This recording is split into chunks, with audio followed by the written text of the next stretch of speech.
prayer receptus interruptus. Yeah. Where do I go with this Bible study? I think I should just sit here, because if this isn't enough, I keep giving bits and bytes and bits and a little more, and you know what? I don't want to be looking like that guy. Okay, I don't want to end up looking like him.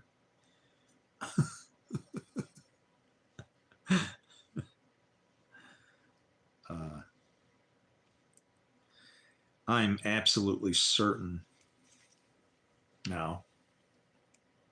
Pardon me.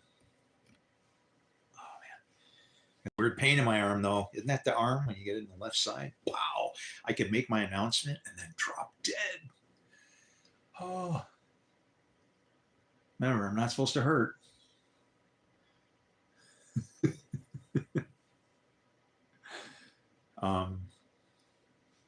That's one of my deepest prayers though, right? No, I found something really troubling now. I know I keep saying this and everybody's, oh God, it's Chicken Little again. You know what? Nobody shows up and wants to verify what it is that I'm seeing. Well, today I caught a big fish. You know, I'm always talking about how you can chop the Hebrew words in half and things like that. Hey, how you doing? Oh, don't drop off for this one, my friend. Whatever you do. Maybe I can change the angle on this thing. Maybe I can try and pop all three loose, and then we'll just kind of walk it around. There. And then we'll just straighten you up about like so, and then we can have a little bit of background. Wow, you guys are jumping in here. I will get to some comments. Okay, I love you guys. Thank you so much for stopping in. Did you catch the title? Can God and the devil hold hands? This is crazy. This is going to, I don't know. But it's like all of a sudden, I know I'm excited because like I have a pain in my arm, you know, and it's like they say that's what's going to happen before you have a heart attack, and I'm in pretty bad condition. What I'm going to say, get a pen if you want to write it down. It's not that hard, but don't forget this. Okay. See, in the Hebrew, the language, I'm told I can learn it in 2 weeks.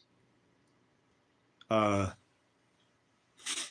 got a problem with that.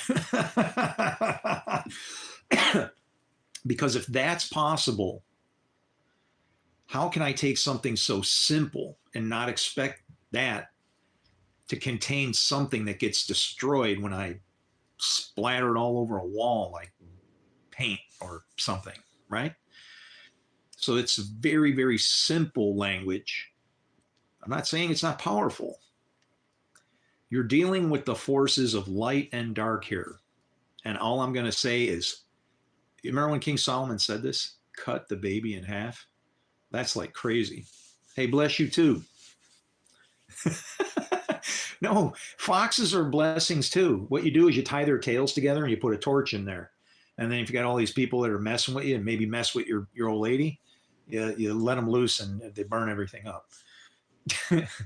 No, Samuel was a wreck of a prophet. He was like an anti-prophet. When you know how to look at it, you'll understand exactly what he did and why he did what he did. When he stood between those two pillars, you want to know what he was? He was like the rock that struck the earth, and he was in between the legs of that statue. The blind, I don't know what you'd want to call him, says he's working for God, but he's just destructive. And what happens is he tramples the outer courts, ruins the place. There's all kinds of hints and things in there. Like when I don't get into political stuff, but like when it says he killed 1,000 people with the jawbone of an ass, I'm thinking, wow, they had Democrats back then? You know, the donkey, or is the donkey the Republican? No, the elephant's the Republican, right? Yeah, yeah, right. I'm such a great voter. You know what happened? I voted. I got into voting at one time, and I really wanted to do good, and then I was never happy at the end of it. And so it was like, I don't want to do this because I don't want anybody to blame me. You know, it's like this is really messed up here. So write this word down: Rahel. That's how you say Rachel, okay, in Hebrew.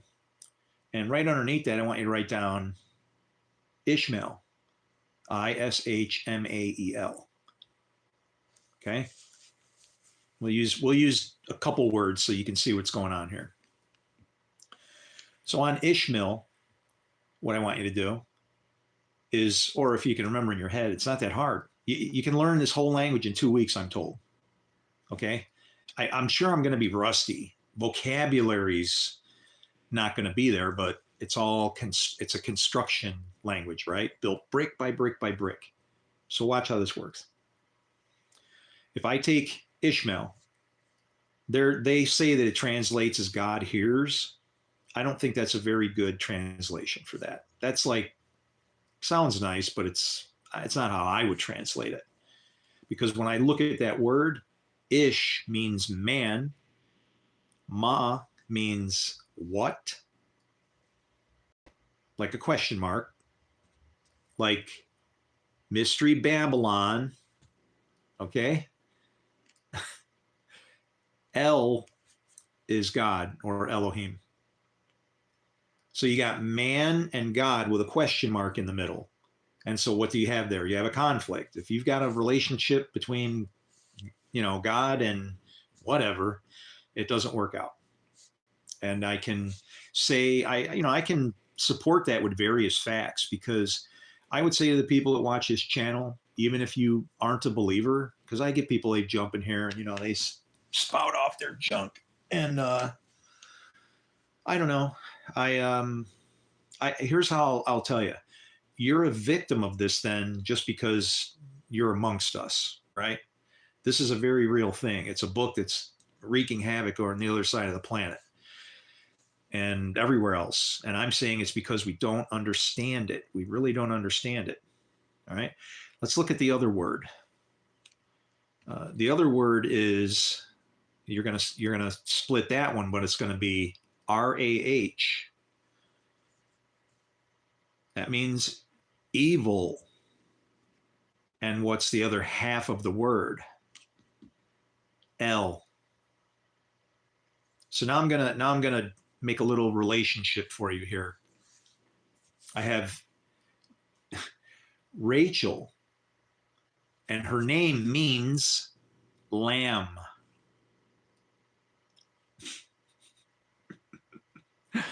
Oh, it's just wonderful, isn't it? So I have a lamb by name. What does Jacob's name mean? Usurper, like the bad guy. So it's like you got the good and the bad going hand in hand. And this whole thing goes all the way through this book. All the way through this book. And even in Rachel's name, right?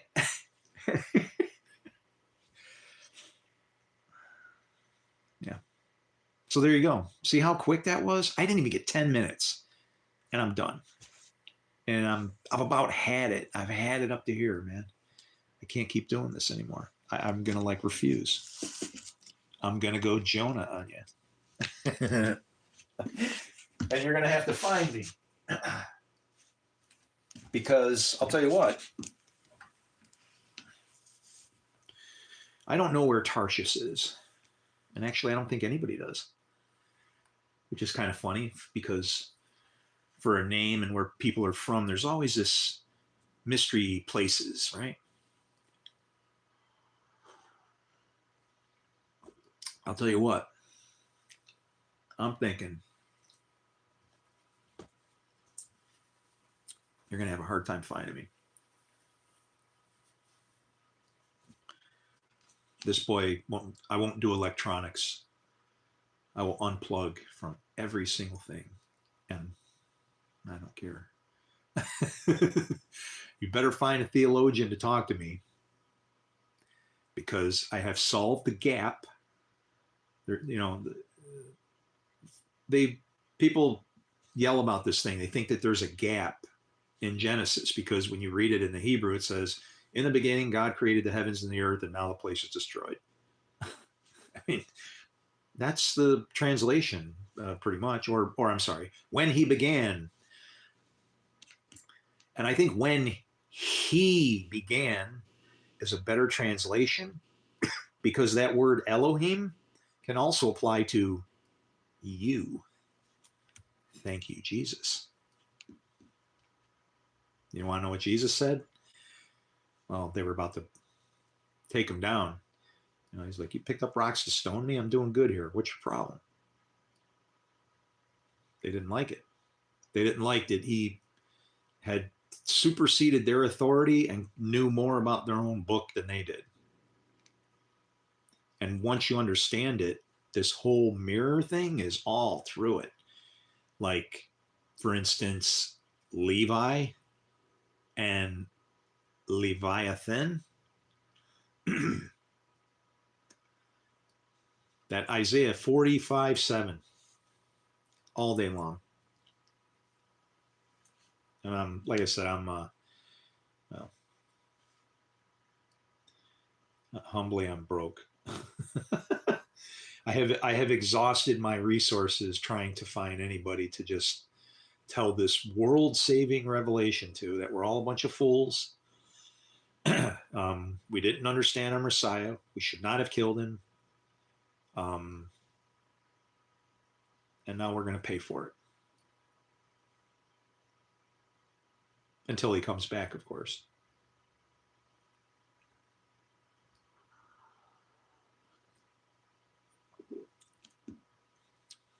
I think what keyed me in on it was, well, I might as well make this a little storybook. This all started around the time of the pandemic. You see, my walk started in a weird way, right? Full on life destruction. Thank you. You knew how to get my attention, and he's gonna get yours.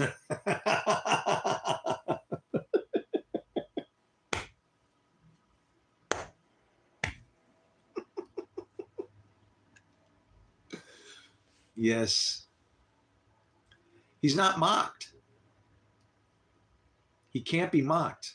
And like I said, if you're an atheist, I'll show you how denying God affects you, even though you're an atheist. And hopefully you live in America and you're overweight. Because I'll tell you why. It's because of God. Did you know that? Did you know that you are overweight, fat slob because of God?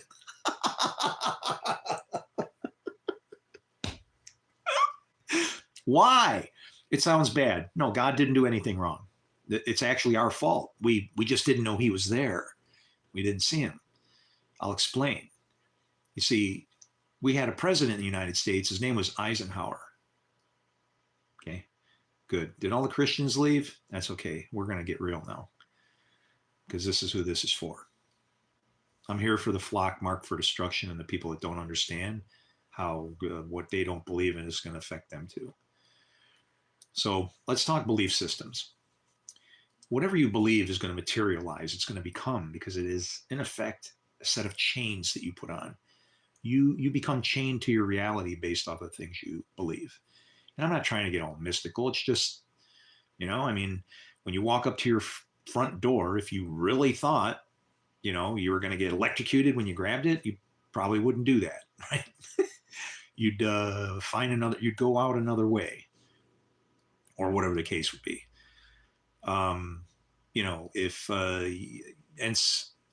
Like a good test of that actually is for that type of belief having that type of effect. Have you ever seen when those people that are really, really good with the chalk stuff and they draw these pictures on the ground, they're just like friggin', you're falling into a crevasse e la vanasse. I mean, you're gone, man. Woo! I'll drink to that. You're gonna, and like you stop, whoa, and then you look at it really close and you realize, oh man, this is just a drawing. I mean, there's people that have driven up on cars and they're like, whoa, and they like back up and like go around stuff because these people are drawn on the sidewalk. So your beliefs, they drive the thing, right? And so what happens if your beliefs and the things that you believe in are messed up? Worse, what if the fears of those things cause you to do stupid things? Well, we don't care about that. That's people that believe in God. What about the people that don't believe in him? How does it affect them? Well, you're a unclean man amongst unclean people and you're just as doomed as the rest of us. I don't know. Place don't belong to us. There's a God reigning over it, but how does it affect you? Well, like I said, if you're a giant fat slob like me in America, it's because of the food pyramid. Because back in our earlier years, we had a president, and his name was Eisenhower, and he got fat. Oh, he was fine. He was in great shape, as far as I know, but his heart was jacked up with corroded up with all kinds of fat. So the Surgeon General of America, his name's Ansel Keys. And what I'm doing is I'm quoting all the information from somebody who's now I'm honoring somebody who has passed from us. Her name was Sarah, actually, and but Ansel Keys is the Surgeon General at that time. And so what does he do? He's young, he's smart. He takes an idea and conceptualize the idea of how even geography has an effect on things, right? Well, is there anywhere that people live where they don't get heart disease? What do they eat, right? Who doesn't, and so he literally finds the people that have our diet. They had the diet that we should be eating. I'm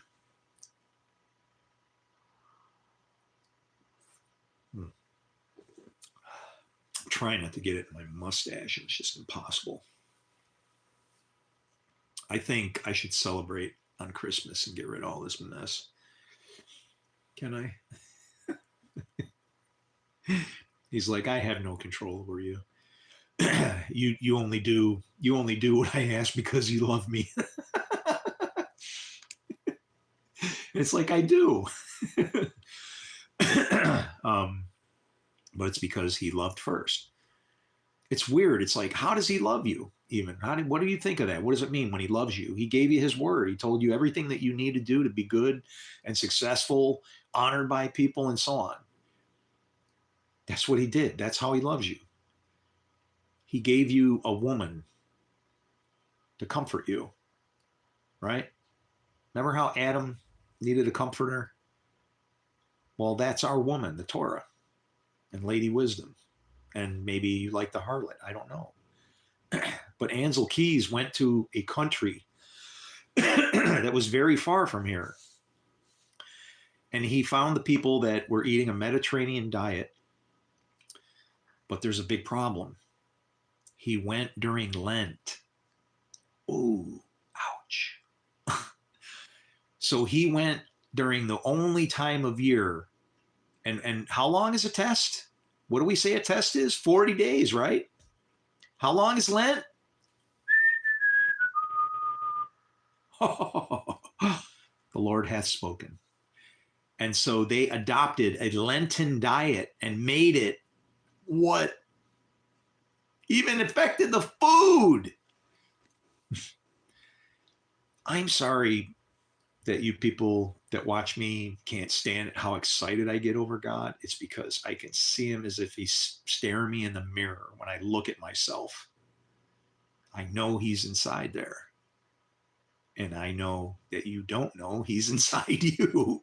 I can tell by what it is that I see happening around me. I took a Bible yesterday and I just decided, I like to dumpster dive sometimes and just flip it open because I can't read. I can't.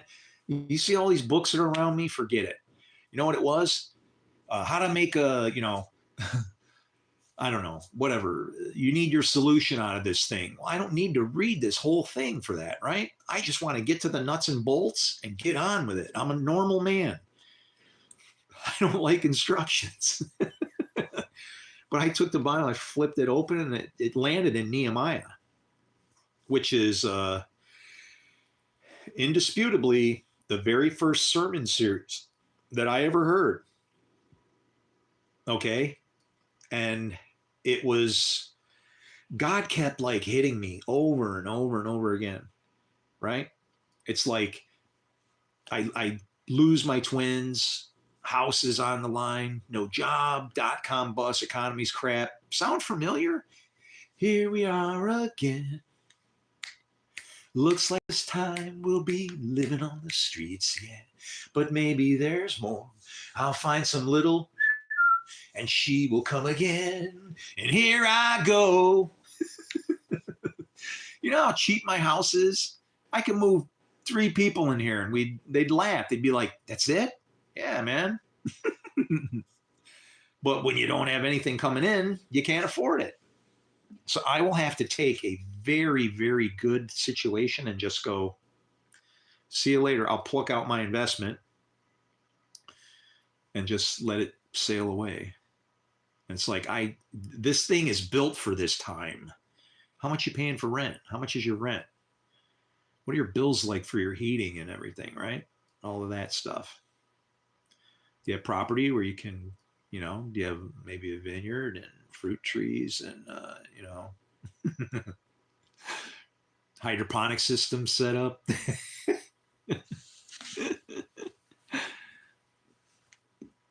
Yeah. It's funny. I was doing all this stuff before we ever even needed it. People at my church, my one buddy Ray, man, he's like, "What do you put in this lettuce?" I'm like, "What do you mean? What do I put in the lettuce? It's lettuce. I grow it."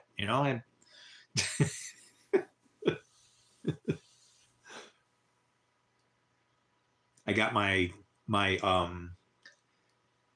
I have a habanero that what I want to do with it is it actually grows long like a vine. It grows like a vine instead of a habanero plant. You know how a habanero plant kind of grows like a bush? Here, let me show you this one. Yeah, and I don't want to spill that. Hang on. This is pretty cool.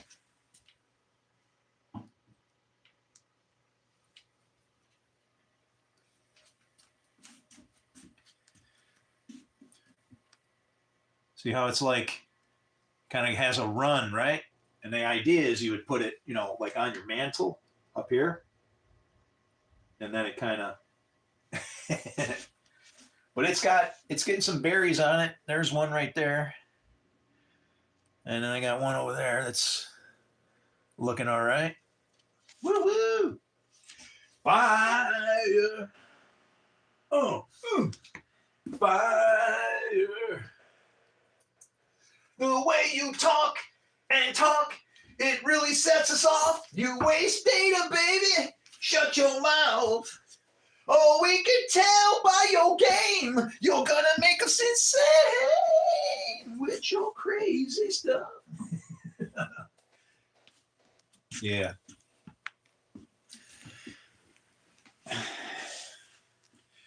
But if it all just goes to hell, what do I do? Who? What? Jew? Shalom, shalom. Yeah, man, I hope you're having a good day. You know what it is? Every day is a blessing. It really is. I mean, it's not easy to take Job's thing, but it's like when it gets hard, what you're feeling is you should either change your mind, and but times globally it gets way worse than that, you know. I mean, if I would have been Netanyahu, here's what I would have done. If that long, oh my God, has he been in there for 40 years? That would be another test, wouldn't it? Holy moly. I mean, I would have tried everything I could to convince, you know, all these nations around me, look, man, let's get the family back together. It's like, this is our second chance to do this all in peace, you know, as a family, instead of brother against brother, hand against hand. And even that name is just, there's just two kingdoms that are going to exist. That's where we err. You know, we see that name. What do you think Jesus was teaching about? If he comes in a man's name, you'll receive him. Jesus was well over that. He was spiritual teachings, okay? He was a Messiah. They should have never killed a guy. It's a tragedy. It's a tragedy. But it's, you know, what do they say? I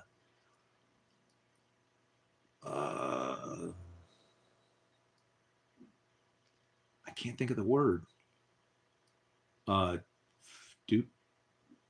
Duplication is the best form of flattery. How do you say that? I feel stupid because I don't know how to be deceitful. What was that? No, I mean, I'm not going to make something up. What was that word?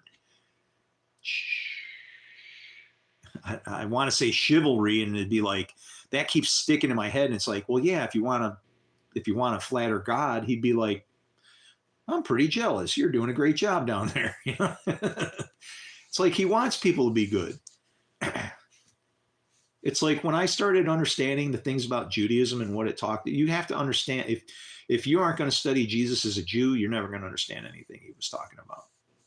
The little cliches that he said as being a Jew have destroyed Christianity completely. As just as much as going to a far off land and asking somebody what kind of food they eat, and then discounting the idea of, wow, they're very religious around here, aren't they? Maybe that's why they're so healthy. We'll do what they do. He's not, you know, that's not the same thing, right? Just because somebody lies doesn't mean it's bad, right? You can do the same thing, but it depends on the spirit behind it, and that's where our God reigns, man. He's like, got this. We're frightfully screwed.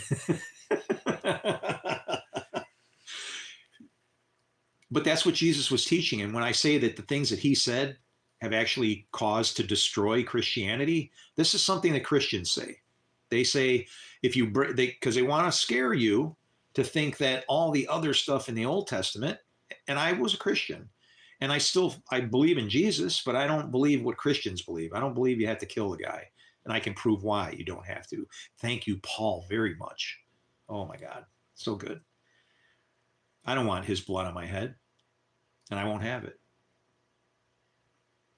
Them people that stood before that cross were saying, let his blood be on our heads and on our children. You want to be baptized in his blood? I'm saved by his life, which was his blood, because the life is in the blood, and that's what gets redeemed. But spilling it, cutting them to pieces, and all that, what they did to him, that's supposed to be, no. The God I serve wouldn't do that to somebody. There would have to be such a very special purpose, like to become the worst sin that could ever have been committed, to literally destroy the thing that created you, that made you, that formed you. Wow. It's just a tragedy. But the thing that he said that's really bad is they had an idiom that was used amongst rabbis, okay? And the way it said,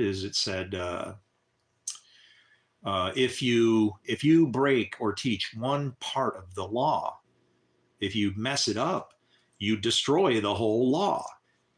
And somewhere along the line, Christians have decided that you have to be perfect. And the level at which the perfection comes, I mean, we do have to go through a rebirthing process, but if you could understand what Jesus was teaching, he didn't believe in like hell in that way, the lake of fire and all that stuff. This is right where we are right now. This is like a giant smoldering kettle, and he's plucking people out as they turn from silver to gold or whatever they might be. When it referred to that, if you've broke the law, you've broken the whole law, it was referring to, the rabbi said that amongst themselves. And Jesus was really upset when he found what I found. Okay. And like I said, I can tell you what he wrote on the ground. He was trying to save his own ass too, don't forget. Right? They wanted to stone him. Now, if it was me and I was a normal man, I would have went, I would have keyed on man. But there's multiple instances of all the laws, and sometimes they bend a little bit, they flex. Okay. The older ones were strict. And if you really get into it, you start to understand that, okay, do I have any Jews in here? Because I'm not supposed to, there's something out of respect. I'm not supposed to be saying certain things, I'm finding this out, and I'll honor you. I get it. To have that much respect for our God, not to say his name is, I get it. I fully understand. But when I say it, I don't say it with as if I'm flippantly using it in vanity. I want people to know the name of the God that I serve. I'm not afraid to say his name. Whatever he's going to do with me, he's going to do with me. Right. And I know in my heart, when David was crying out saying, search me, it wasn't because he had anything in there for him to find. He's like, why is this going on? I've done everything I can. I know I'm a wreck. I know and that's why he found himself in those situations, right? David had a tough time. I mean, he even on his deathbed, what did he say? To revenge and spill blood. It's like, you shouldn't put that on your son, right? Joseph didn't want his bones left in Egypt, right? And they took him out of there.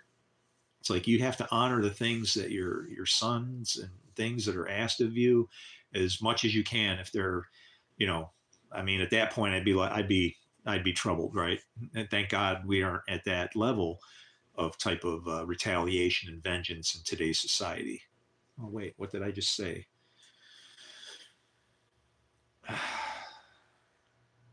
Yeah, it's his teachings are just insane, and the depth of them that are there.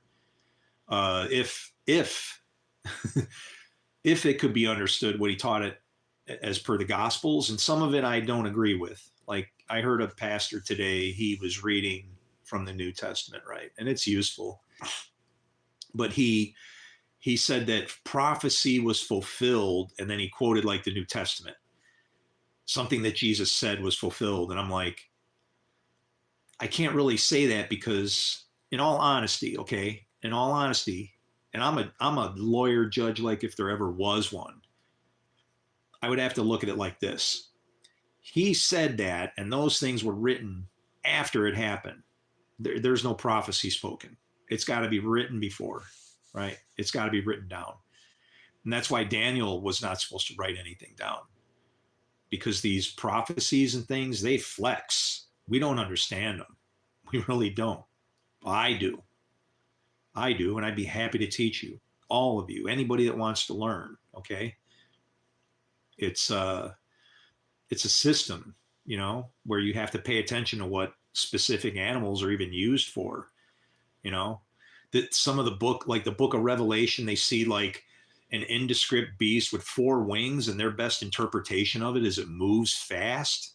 It's like, no, it's a beast. It's like the mercy seat you're looking at. You're looking at 4 wings in the mercy seat, and instead of there being mercy, oh, there's a war going on there of all mass scale like you can't believe. Gog and Magog. Gog means roof or mountain. Magog, which they pronounce Magog, means what mountain? So this epic battle is literally between people that believe and people that don't. People of the mountain and people who say, what mountain? where is your God, and so on, and all those things that are quoted in there. It's so, no pun intended, bloody simple. It just, those things fall out of my face like that. I don't mean to say it. I got to stop myself because it's just naturally just so bloody simple. And bloody as can all be.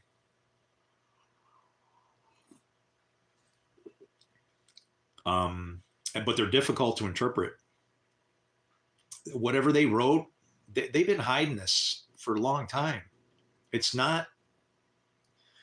It's so cleverly written. It's a.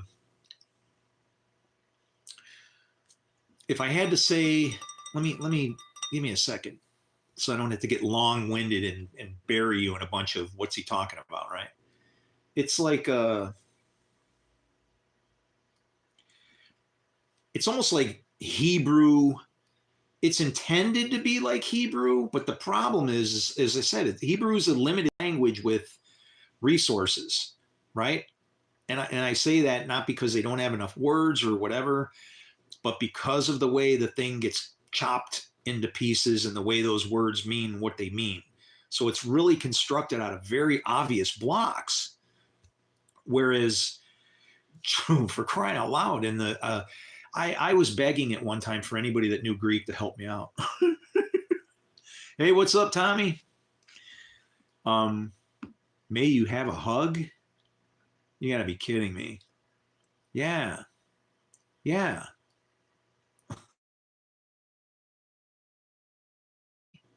I need a freaking hug. I've had enough of this. Ridiculous. When I saw that name today, I'm going, I have this little dictionary, and the lady at the, I have all these people and things surrounding me that like fit into, I don't know what the hell's going on here. It's like my real father was a carpenter and a fisherman and a volunteer fireman. Uh, I left home when I was 13. I returned when I was 30, except I got to bury my mom instead. It's like I'm seeing a mirror of all those things, but like Paul said, in a dirty mirror, but it makes no sense. But I mean, that's just a tiny speck of things. Miracles. My mother-in-law, she was on her deathbed when I met my wife. And she asked if I would pray for her. And I said, yeah, we're praying right now. And guess what? She lived like exactly 10 years. She had incurable disease. She was dying of diabetes, the very disease that guy brought with this food pyramid. And guess what happened? I'm not saying I did it, but I said a prayer and she was cured of her diabetes. The hour we said it. You can ask my wife. I don't lie. You got to trust her. She's the sweetest thing ever. Pokey. They're Native Americans, so I call her Pocahontas. Pokey. I call her Pokey for short. But mom, she was well, and then they kept her in there for 4 days, poking her full of holes. And she's like, let me the hell out of here. I want to go. And they're just like, we don't know what happened here. They want to now turn her into a science experiment. And she's like a feisty Native American. I don't care how old you are. Oh my God, grandma was the best. There, you got to take care of, watch the diet and things and whatever. She had this giant piece of cake on her plate. We were at was that a Christmas party? I don't know. It's weird because it was downstairs, but for some reason it seemed brighter down there. It seemed almost like it was outside, but it was downstairs because I remember helping up the stairs. I got to coddle. I got cling tenaciously to my buttocks. Powdered toast man. And I pushed her up the stairs, right? But she had a big piece of cake, and somebody says to her, "You're not taking that cake home." And she's like, "Oh, yes, I am." And she was serious too. And I think what happened was they distracted her or whatever, and cut it down a little bit. Everybody else started eating the cake for her. Oh man.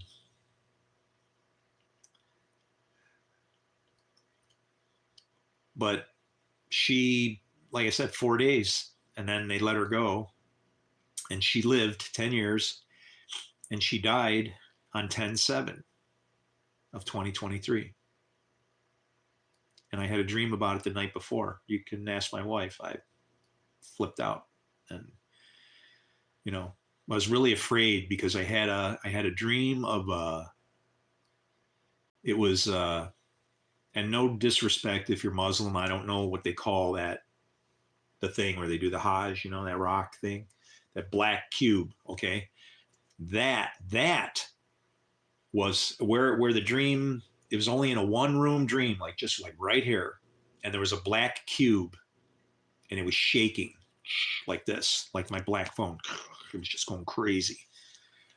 And right next to it on the wall was a light switch, but it looked like it had fire on it. Like, I don't know, like it was, it seemed, the best I can describe it is what it really looked. I mean, that's what your dreams are going to be built of, things that you've seen, right? If you start seeing things in your dream that you've never seen before, wow, let me know. And I'm not talking about artistic works where you're writing music in your sleep, because I study the Bible in my sleep, and I have for the past 5 years. I don't sleep at night. I just crank through the Bible. Oh my God, what was I just talking about? Just totally lost my train of thought.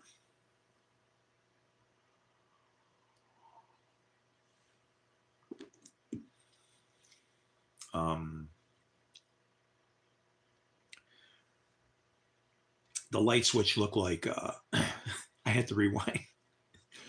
What I do is if you always tell the truth, you'll remember what you said.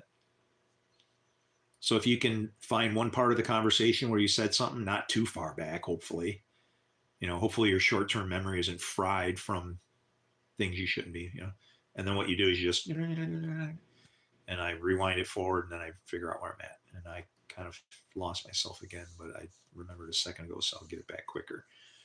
It was the light switch. But the light switch, it's glowing like the flames of the burning bush. And her little dog was running around. Her dog. No, actually, it was Mallow Dog. It was our dog, Mallow Dog, and he was running around barking. And I just woke up, and then that day is when the whole all that stuff started in Israel.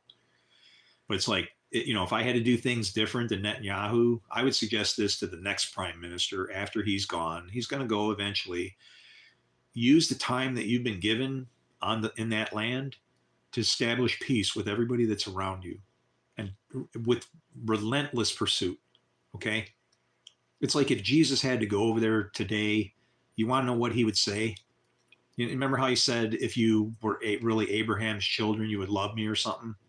This is what he would say. And I'm only saying that, I'm not saying this to be mean. I'm saying this to like a leader as a single person. Okay. This isn't to the nation. All right. But he said, you would love me, right? Because Abraham did.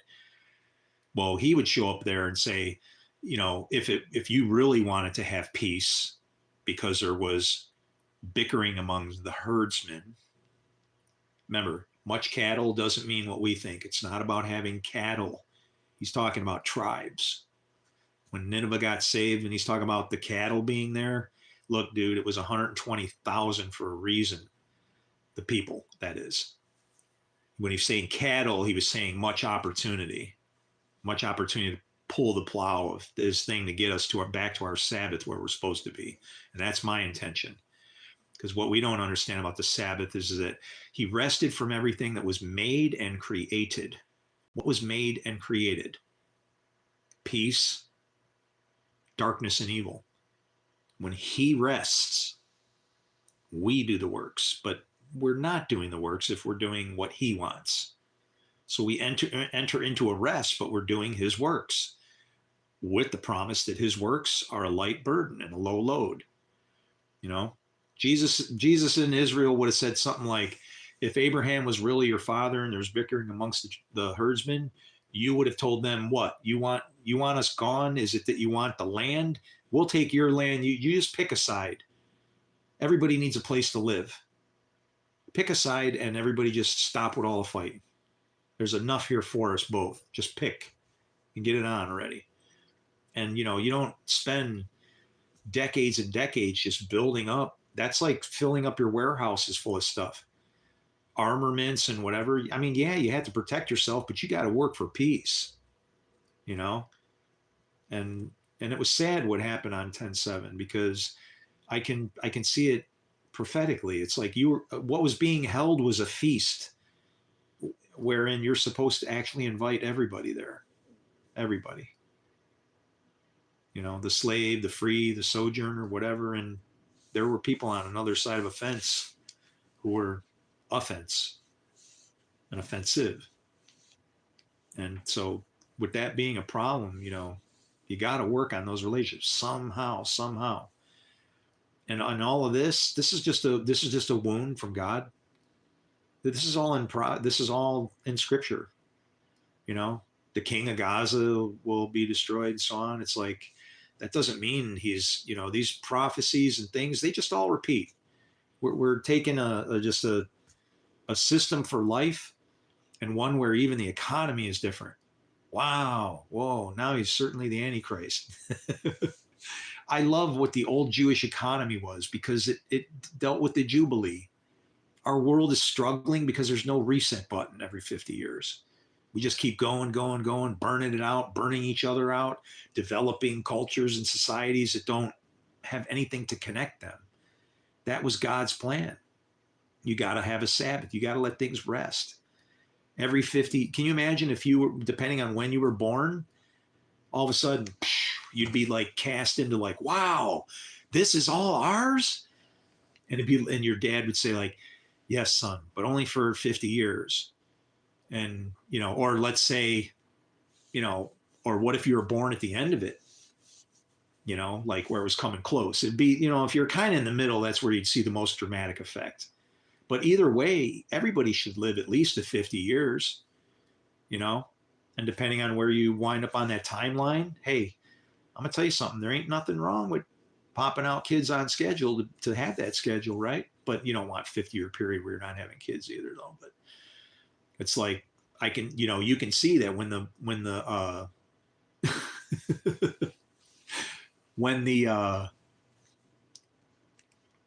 when it was coming, everybody's going to be like busy so they can have their kids born, for the Jubilee. And I don't know. I just see a different world. It makes me cry.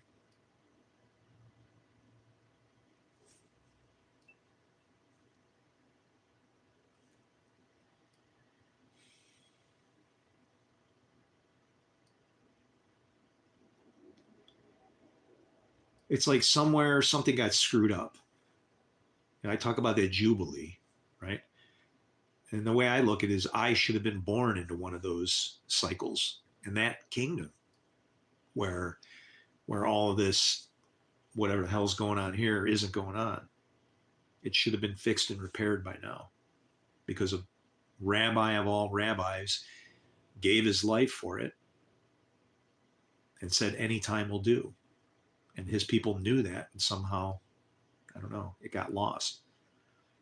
The great sword has now taken peace from the earth and has for the past 2,000 years.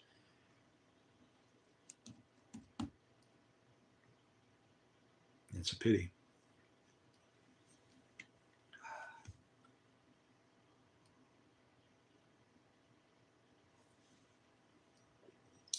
Pardon me for a minute. I got to make sure I can let the heat cycle, in the 50s somewhere. Shh, I'll be fine. Don't worry, Ma. But I can't let it get to like what it wants to. So there were certainly better times where money was a little more plentiful.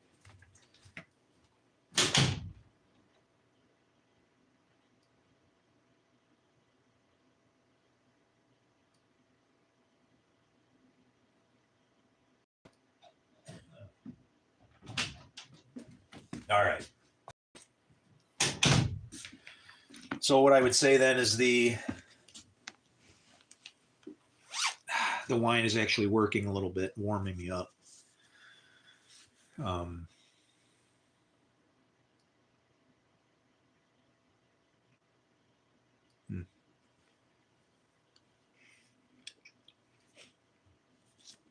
this thing.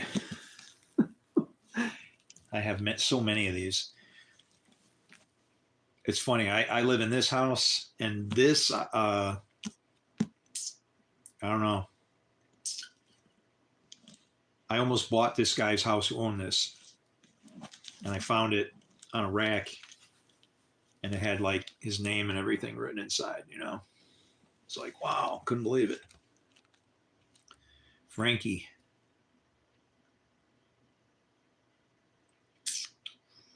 Oh, they got 1 Timothy 2:12 highlighted. See, 2:12, all those verses are powerful. Dramatic things are happening for 2:12. If you were a pastor and you had to pick sermons, okay? Moses killed the Egyptian, buried him in the sand. That's 2:12. Romans 2:12 to 14. The law applies to everybody. Everybody.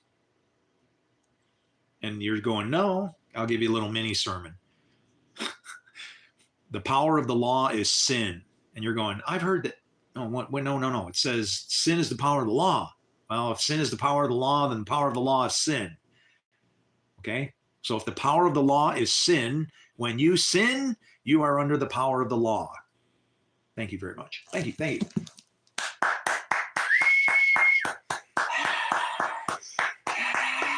Was there green smoke from my nasty breath? Okay. Yeah, that's how bad we've screwed these teachings up. And it's all through this thing. Oh my God, it's everywhere. I'm like, whoa.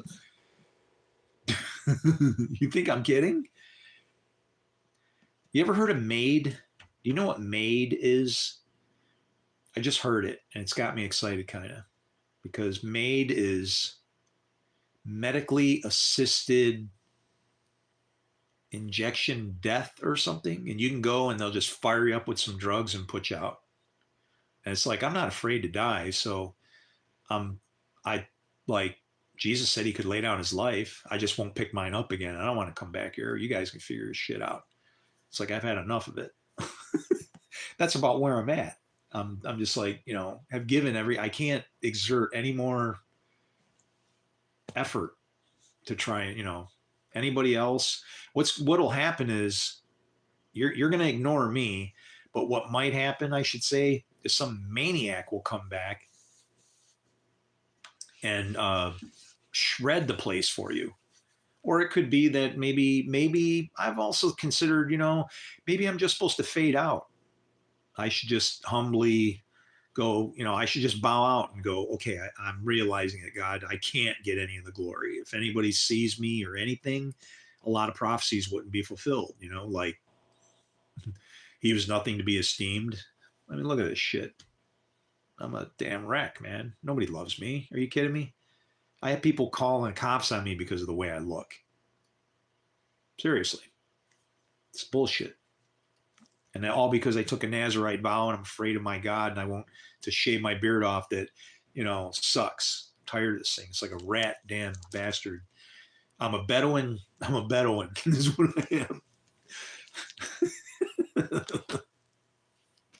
I'm a shepherd from the word go. And I just open up to this and let's read it.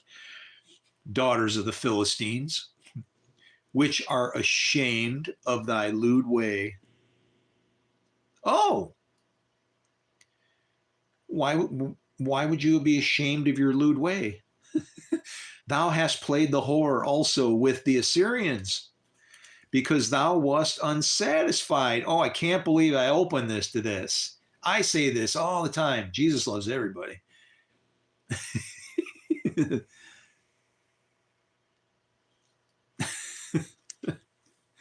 Oh, this is a brutal one, man. This right here is the state of our churches, where it talks about empty crossroads. You built your temples at every crossroad, but they're empty because you depended on your previous glory. That's talking about Jesus. And the woman that is drunk with the blood of the saints, that's the church. Ouch. This book is written with pride. You can look in here. Oh, I'm good. Look, it says this right here. And then it's like, no, hold on. You better back up a minute. oh, we've destroyed this thing. It's a, I don't know. And that's what bothers me. It's like, why do I get to see this? Why me? Why? I said that one time. And like I said, I get weird things. My father was carpenter, fisherman, blah. I have a hole that was found in my side when I on my the day I got married on my second wife. My first wife, and there's a conspiracy amongst the Jews that Adam had a first wife and her name was Lilith. And you know what? That was my first wife. Oh, she was a wreck. That woman, I'm not, yeah, well, peace be to her, okay? Whoever it might be. I have a hole, like a hole in my side and whatever. And if you touch the scar and you know, it will leave a scent. I know it because but it'll leave a scent of flowers on your hands, like baby's breath. So it's like just coincidences all down the road. And I'm going, why me? Why me? Right. And I just decided to, you know how Google says, go for it. Well, I just said, you know, why me? And then hit the Google search. And all of a sudden a song pops up. And it says, standing in the earth as it turns down below. Why I watch it turn, why does it go so slow? Why am I can't remember the lyrics. I'd have to sing it a few times, but it's strange because he says the last one to be here was never seen again. He won't be back till 2010. That's when I was saved in 2007. That's when my walk started. I committed on 9/19, which is kind of like almost like 616, but upside down. If you're a Hasidic, you'll love that. Oh, it gets better. 8 days later is 999, which is my circumcision date. This is written in a little Gideon's Bible. I had about enough Bible knowledge to fill a couple thimbles, okay? I'm writing things down, whatever. Well, I wrote down, that's my date. It's in there. I have that little Bible. And and 999 just happens to be on the Mayan calendar. That was the start date of the last sacred cycle. So weird, right? But this song says, the last one seen was never seen again. He won't be back till 2010. Well, in 2010, I died in a hospital. I had a woman that was from the Middle East that was my doctor, and she didn't like me. She wanted me to I don't know, she wanted me to take medication because I was too excited with my love for my God. Okay. And I mean, I understand people think Jesus is God. I just want to clear it up. Jesus is the Son of God, Son of God. But as the Son, he gives you your spirit. That's your breath of life that's in you. His spirit was the Lord's spirit. He got the full bag. It's funny because in Italy, if you're a gangster, they call you a made man, right? He was made. He was made. And you have to look in scripture at the craziest place where you're going to see that word made. And it's in Isaiah 45:7. I form light. That's man, light. I form light and I create darkness. I make peace, make. That was the rib that came out of Adam, supposedly. And I'm going to say that with respect. If a real woman was made from the rib. If you believe that, fine. I see it as a symbolism of, I mean, could he do that? Why not? We're getting to the point where we can almost do that, right? So it's like, why wouldn't he be able to do that? Which is kind of scary because what you're going to see here is going to maybe freak you out a little bit. She wanted to medicate me, and I would tell this lady. She says, wait, I'm trying to remember a conversation, and she was sitting in a little chair, right? Here's why I wound up in the hospital. Okay, my wife, I had been on the set of a movie called Die Cheerleader Die, and I was out of work, had nothing going on. Decided I'm gonna, look wherever. I had a big house. I had remember that IT job that I was doing that I had a lot of fun with. Yeah, yeah, that thing. I had built up a big thing, and then guess what? The economy went down, everything tanked. I couldn't get a job. I was in Craigslist looking for work, and of all places, I wound up on the set of a movie called Die Cheerleader Die. And on the set of that movie, the very first day of shooting, I walked off the set into an open field and to pray. And I never prayed before. I was a victim of the religious system. Okay, I'm officially Catholic. If you're a Jew, you'll be happy to know that I was trained to be a mohel at the age of 8. Oh, the irony, huh? And I walked off into this field, and I didn't know what to say. I didn't say some sinner's prayer. I didn't say bullshit. My heart was breaking. I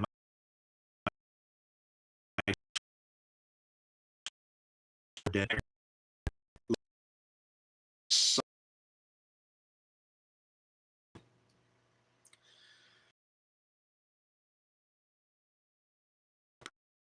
Another to see my children according to Isaiah 53.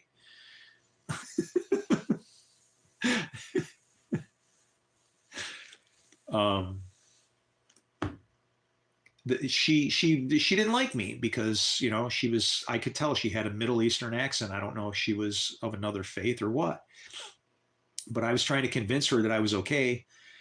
And she's, why won't you take medication? I don't need any medication. What if you have diabetes? I'm quoting her right now. What if you have diabetes?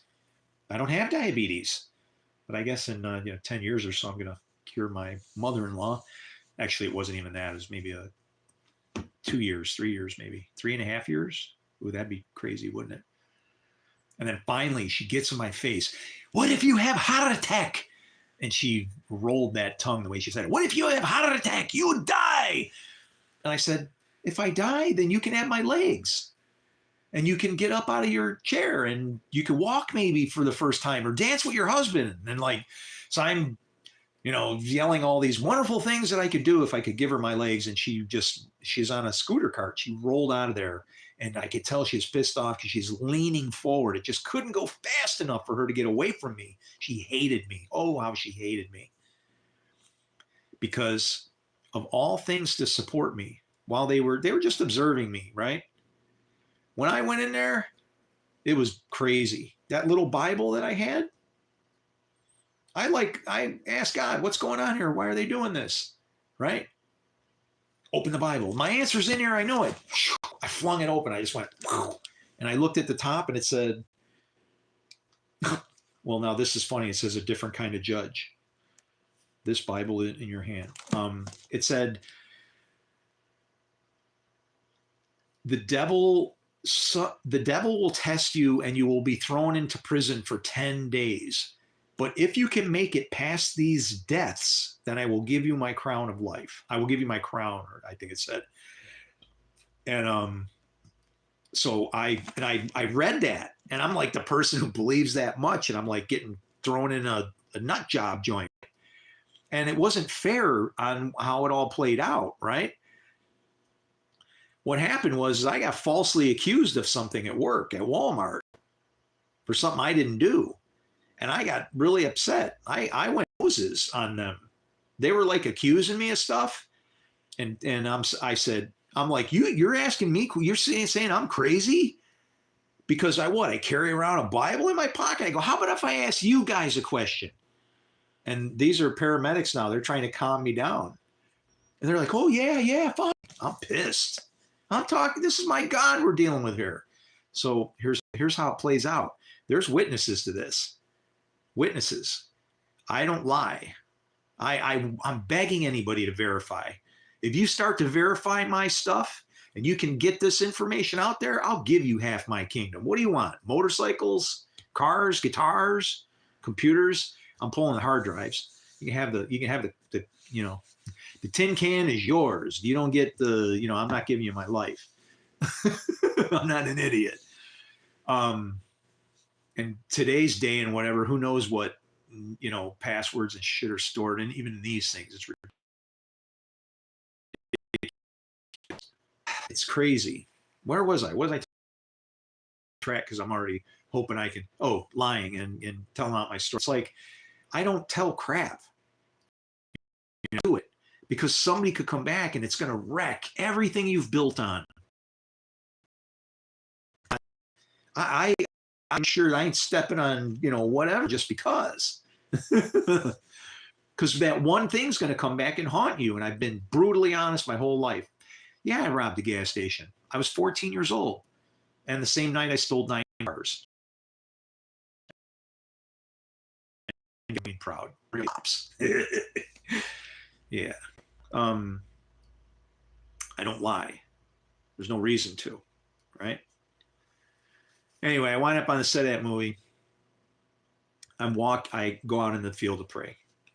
God, and I said, God, I don't know if you're real and why you would even help a piece of shit like me. But please, please let this be the day my life changes. And I was crying, and they had already done my face for the movie because I'm in a movie. Oh, I didn't get that part, did I? I was in Craigslist. I wound up on a set of a movie, Die Cheerleader Die, playing a Sheriff Kincaid. Kincaid means battle leader. How's that? And Twisted Melon Productions. People call your head your melon. Twisted Melon Productions. Really weird. The very last line in the movie is said to me, and they say, it's my deputy, and he goes, well, looks like you're going to be elected again. For real. I'm not kidding. So I walk off the set. I lost my twins, house, job, everything. I even went to, in desperation, I had gone to one of the competitors and I was warned. They're going, don't go to that guy. And it's funny. You want to know what they said? They called him out because of his faith. They said he was a JW. They go, don't go with him. He'll screw you, man. And somebody brought that up, and that didn't mean anything to me at that time. I wasn't anything, no. And I went and did all this work at his place because if I can automate my corporation, I'm sure I can do something, a little mom pop shop, right? This guy was riding the cow hard. I'm telling you, he had a house that belonged to one of the Chicago Bulls.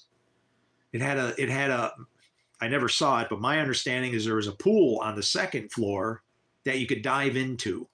And I don't doubt it because it had a heated driveway. You pull up into the courtyard. They had to heat the driveway because you tear it up with chains and who knows what trying to plow it. It was too steep. So you had to heat it so the snow would just melt off for you. Okay. Hey, what's up? So he pulls up into the driveway, or you go up into this driveway, a courtyard with all these garage doors, and he just has all these, Lamborghini in this one, Ferrari in that one, just whatever he wants. And that guy ruined me, and I couldn't even get any unemployment because of him. Of all things, there was a lady there that I thought was my friend. Her name was Mary Johnson. That's funny. Mara Bitterwater and Johnson. Oh my God. I keep getting screwed by everybody. Johnson and now Peter. Simon Peter is from my church. He kicked me out. If I even walk on the property, I'll be arrested for trespassing. And because I felt like I should pay double for me and my wife, they wanted tithes to build it. We paid, they didn't want double, but I said, we should, let's double, and you get to write your names in the walls and everything. So like my names are written on the studs of a building that I can't even go near because of a man that calls himself a pastor named Simon Peter. And I'm saying calls himself a pastor because you don't run off one of your flocks, sir.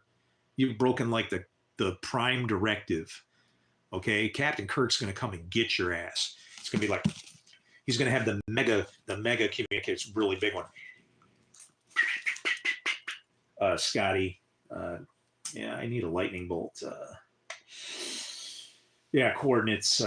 It's going to be a 153 Main Street, in Gowanda, New York. Yeah, kind of funny address, isn't it? Yeah, yeah. Okay.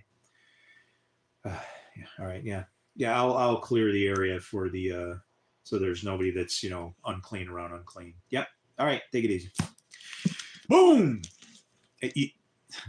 That sounds funny, but you want to know why that's an easy story to tell? I tell you that God's all in my life. You want to know about the time that he struck lightning at me? Oh, yeah. Because I had a girlfriend and she was invading my, I don't know, my pious time. Yeah. Pious interruptus. She, I was actually going to marry that chick, but we were going crazy.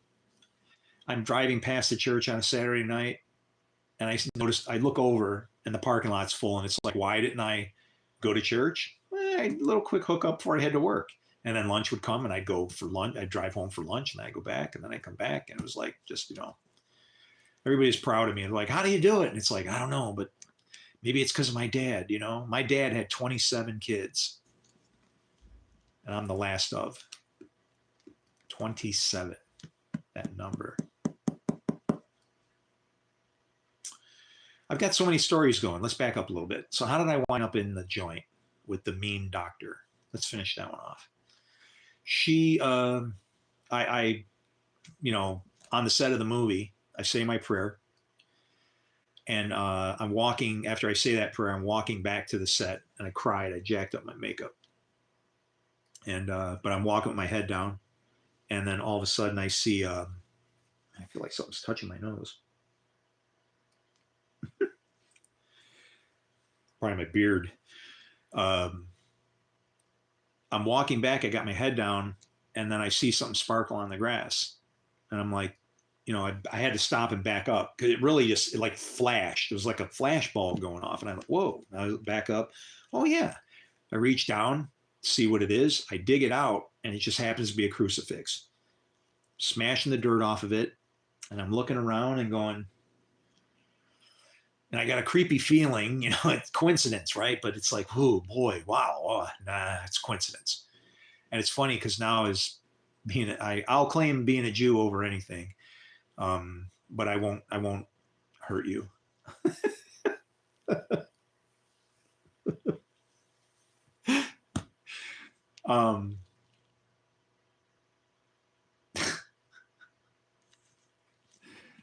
I find this thing, I'm smushing just like, whoa, coincidence. Well, coincidence isn't kosher, all right.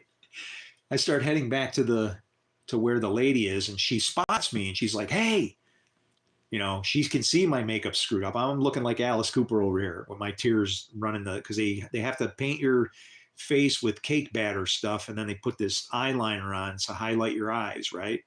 So you can see that I actually have eyes under these caterpillars.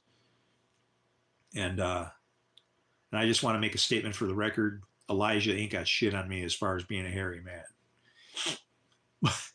But she's like trying to console me, right? Elijah was just a man. Remember that. Spirit of Elijah. You can do it. Maybe that's the thing. Maybe it is the spirit of Elijah. This all started growing about then.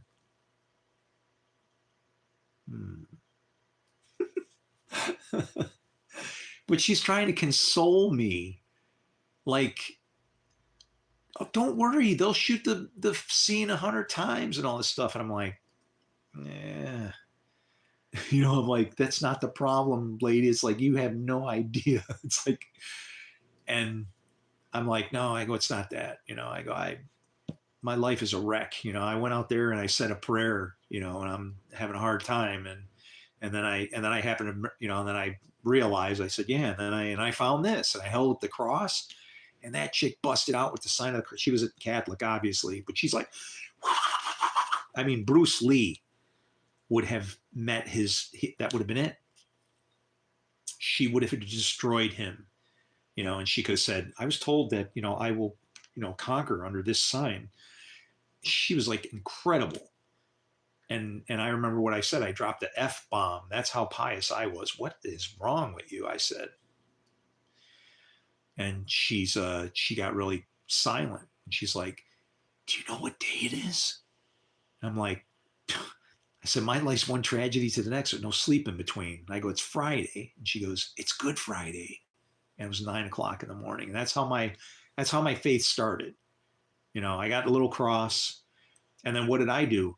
I thought maybe that cross had special something to it. So I literally gave it to, there was a lady in my neighborhood who had cancer. I gave her that cross. She beat the cancer, chemo and everything. And she had she never even lost a piece of hair. She was a Greek lady. And I'm not kidding. Her son had something on MTV. I guess MTV used to do videos. And he had some kind of car show that was on MTV. I don't know if he moved it over to YouTube now, but he had a lot of like Greek statues in the lawn and stuff. Like their damn backyard looked like Greece, man. It was great. I mean, some people, dude, it was their place. But the homeowners association, I'm sure, was griping, right? They're like, hey, and I'm sorry, that was their thing. And I was okay with it. They were really nice people. They were good people. I love them. I love everybody. I can't help it. I'm commanded to. God help me. But she said that and told me it was Good Friday. And then, so I started gravitating towards God. And then, and all I had was this tiny little Bible, right? But I could open that thing up if I had a question. I just went, even when that marriage broke down and she wanted divorce because I was too religious and all of that. Guess what? She said she wanted a divorce, and I said, God hates divorce. I can't get a divorce. And then I'm thinking, she's just like hit me off guard. And so I like start reaching in my pocket for my little Bible, that same one that told me I was going to be in prison for 10 days. And then, I never finished that, did I? Okay, so we'll keep going. She, when I died in the hospital, she, I don't want to lose anything. She hits me with that. I dig in my pocket and I find that Bible, and she starts picking on me. Oh, what are you going to ask your Magic 8-Ball Bible now? And I opened it up, and it opened up to, I couldn't tell you the verse number because I would just read at the top of the page. And at the top of the page, it said, if one believes and the other does not, you are to allow them to part because you have been called to peace. I don't know if it says you are to allow them or you are to allow them to part. So, because you've been called to peace. And I was like, and I told her, I go, I can't even get an attorney. And she's like, what do you mean? I go, there's nothing about fighting over stuff for peace with, and she's like, I'm going to destroy you in court. I'll get a lawyer and blah. And I'm like, okay, I guess if that's what you want to do to me after I gave you, almost 20 years of my life and everything, there's no problem. I gave her everything she wanted. And she even took the guy down the street and his wife for a ride for a few months. How humiliating, huh? This guy kicked my ass. He was giant. He kicked my ass in my front lawn, tackled me from behind as I tried to walk away from threesome, foursome, fun crap shit. I didn't want it. And it's like, stop trying to force it on me as if you can try and tease me with your, if I just get him excited, I can get him to screw up. I'm not like that. I'm not one of them people. I'm sorry. I don't care what you put in my face. If it's wretched and foul and I'm not supposed to have it, I won't take it. I just won't.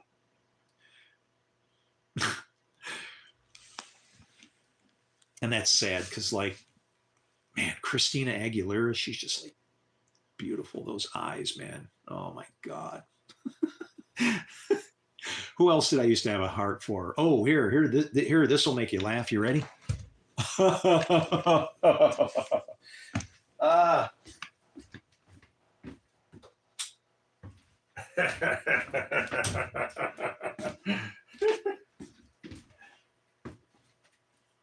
Okay. So, you ready? The wording is going to be backwards because of, but obviously, here.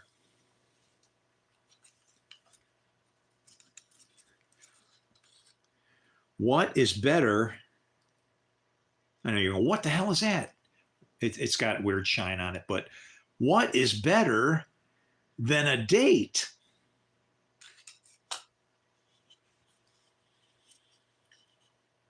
A date with Britney Spears.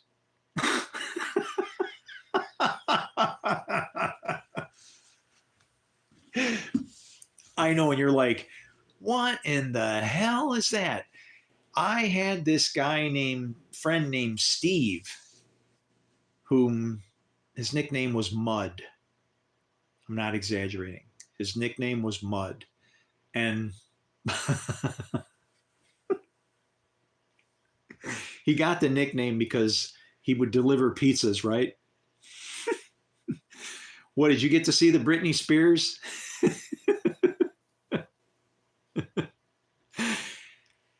They called him Mud because I think he was, it had to be, he was working for Domino's and he had to deliver this pizza. It had to be there in 30 minutes, right? And he was running out of time. They didn't have GPSs and stuff back then. So he tried to take a really old Plymouth Horizon, maybe something that would look like in today's day, maybe I don't know,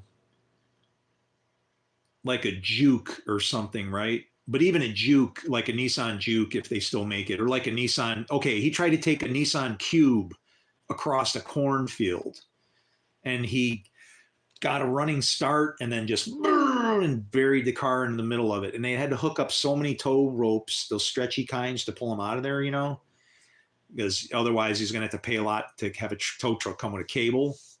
We had to fish him out of there with tow. I didn't, but they fished him out of there with tow straps. And they were all stretched out for like a half a block because he was buried in there. The guy was a wreck. But one Christmas, about the time when I was starting to be disgusted with myself for all my materialism, I'm like, there's people starving around the world and I'm getting junk upon junk every year. I don't need this stuff because I just see all this stuff just sitting around doing nothing. You're trying to excite me with material stuff, and that I guess I'm a spiritual guy. I love that, right? I mean, material things are okay, but I had hit a threshold. I didn't want it anymore. And so we would do this Secret Santa thing, and my Christmas list was I wanted a painless death. I wanted a muffler for my car. I needed a muffler for my car. I'm getting something useful. I wanted money. I wanted a Harley freaking Davidson, but on the list it said something different. I wanted a date with Britney Spears.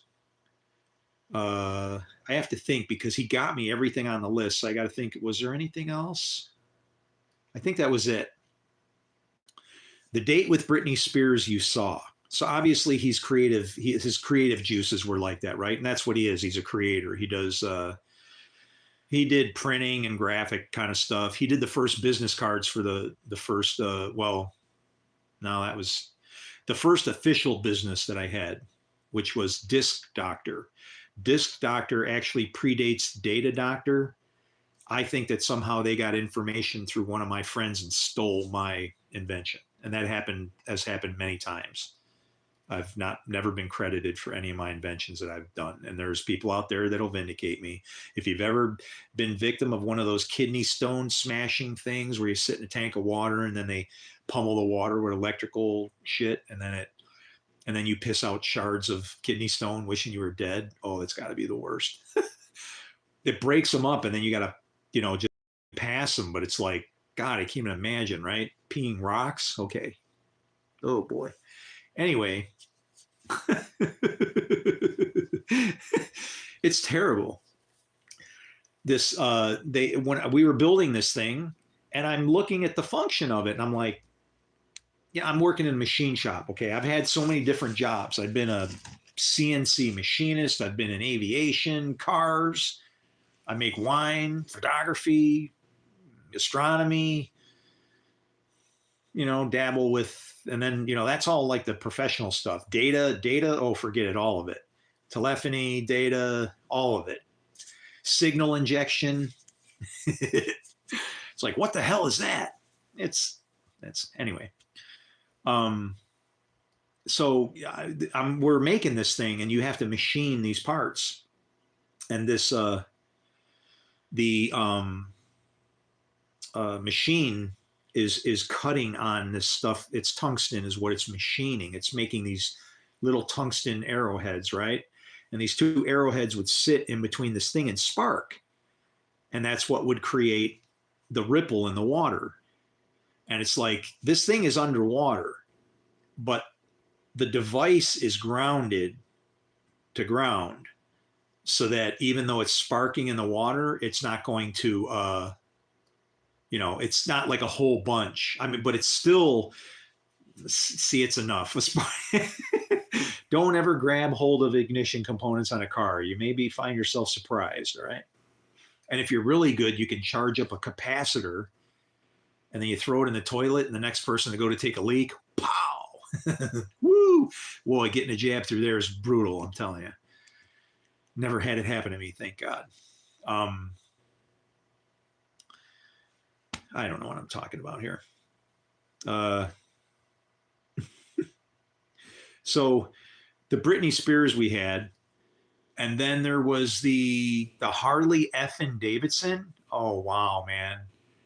He built this box, and when I opened it up, he had like bought some GI Joe dolls, and they were in compromising positions. Okay, Harley, and one had a H. He had a heart on his arm, and it had an H in it, and the other guy had a heart on his arm, and it had a D in it.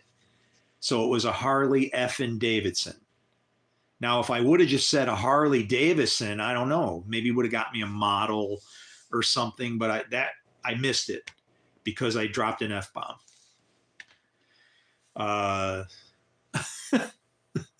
For the money, he made a complete video that was all these Money songs or different images and stuff, but it was cast to the background of the tune Money. For a painless death, he gave me a poem, a framed poem called, it was about a painless death. Don't let me go sucking, begging for staying in this terrible place and it lasts, that kind of thing. Just kind of say, make it quick, right? For me, because all prophecy gets fulfilled in weird ways for me, I'm kind of concerned with this going up in a vapor thing that everybody likes. If we don't get rid of that, and he's got to fulfill that thing, that might be the only way to make the end time come. It could get crazy like that. When you start buying weapons and beating on your neighbors and things like that, you're tempting God to do drastic things. And so drastic things can certainly happen. But they sound better than, they make me laugh and I can keep them with me, right? It's like, I don't know. I would have liked a date with Britney Spears. Even today, I see that I feel so bad for her. I mean, the only thing is, forget it. She smokes. I wouldn't be able to deal with it. She probably smokes like a chimney crazy, but I think that's part of a stress thing. But I always thought she was beautiful. She danced crazy. I don't know. She was out there doing what she did, and I thought she was all right. This is really old. Not that old, though. And not old enough. I don't know. I think she was old enough, but it still would have been one of those relationships, right?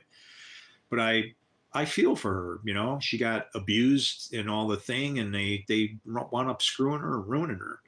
It's kind of not. She got it from the entertainment industry. I'm getting it from mankind right now. That's what's happening to me. All my friends turn against me. Everybody, they don't want to hear anything they think you're a heretic, and yeah, it's like.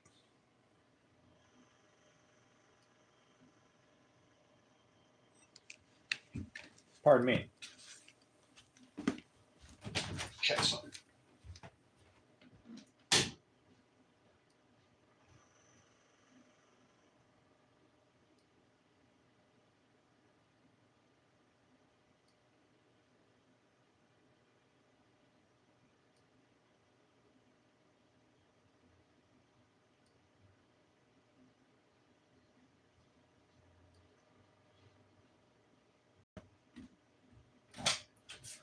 All right. It's coming up on 5 o'clock here, and I have a lot of honestly. Oh, great. Hey, how old are you? I'm I'm too young to really know much about her. Never really interested in pop culture, but from what I vaguely know, yeah, I wouldn't want to be in her shoes. Oh, okay. All right. At least you're of legal age. It's like I had some little kid in here one time, and it's like it says not for kids, not for kids. And yet they show up, and then I don't know, they see the beard Santa thing, and it's like, I don't know. I used to be like, wow, nice thing to say to a Jew. But it's funny because uh, there's another creator. His name is Ash Mays, and he's like me, but he's coming from the other side. See, I'm coming from Christianity into Judaism and out. This guy was in the IDF. He's Jewish, okay? People that I'm happy for them that their stuff's going on. I'm kind of putting it all together. I think what'll happen is I'll just make all my stuff and get it ready. And then I'll, just by design, God will have it so I just disappear. And that way I can fulfill a bunch of prophecy, like especially the thief in the night. But I fulfill that one in multiple ways. Thief in the night isn't about me. Thief in the night is about God showing up like he did in 2020 and wreaking havoc, and there being an answer in a way to avoid death. If we follow his plan, it's just people are all bent out of shape because it's not their plan. And he wants to make sure that you understand it's his plan, so much so that even if you do it, that's what Paul was teaching. You're not doing it. It's him doing it through you.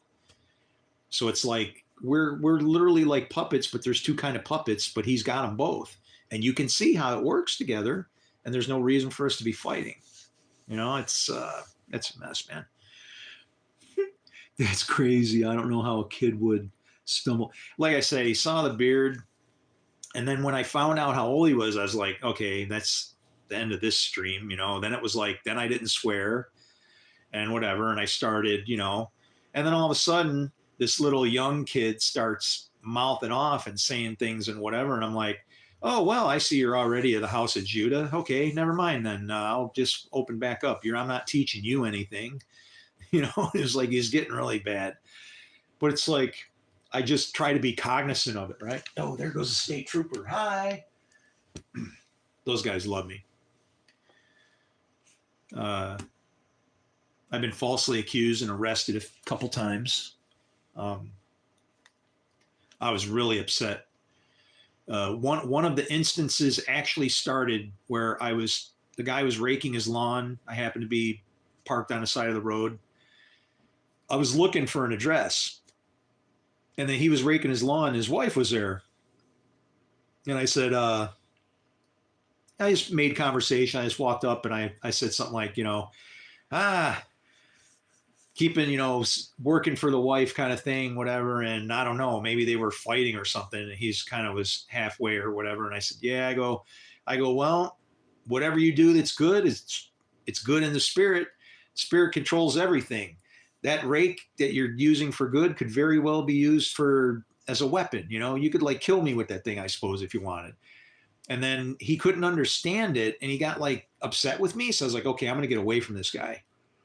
So then I'm in my house now, and all of a sudden here comes the cop, and the cops aren't liking me because I found the truth. And let me ask you something. If I said, who is it that goes around like a roaring lion trying to trap people in or catch people in their sins, is what it says, who would you think that was? Well, I call them the police. And that's what I would tell them is, do you realize that we're so blind to what's going on here with God that we literally are like, you guys are taking the job of the devil, but you're applying spiritually a good reason for it. But the fact that it exists makes it bad all around. But spiritually, that's the only reason you can do a job as a devil. It's kind of like Rahab's lie and things like that. And so they were getting pissed off at me. People are saying, you can't be saying things like that. And I'm like, why? I'm trying to teach you what your Bible's doing to you guys. They don't want to hear it. Well,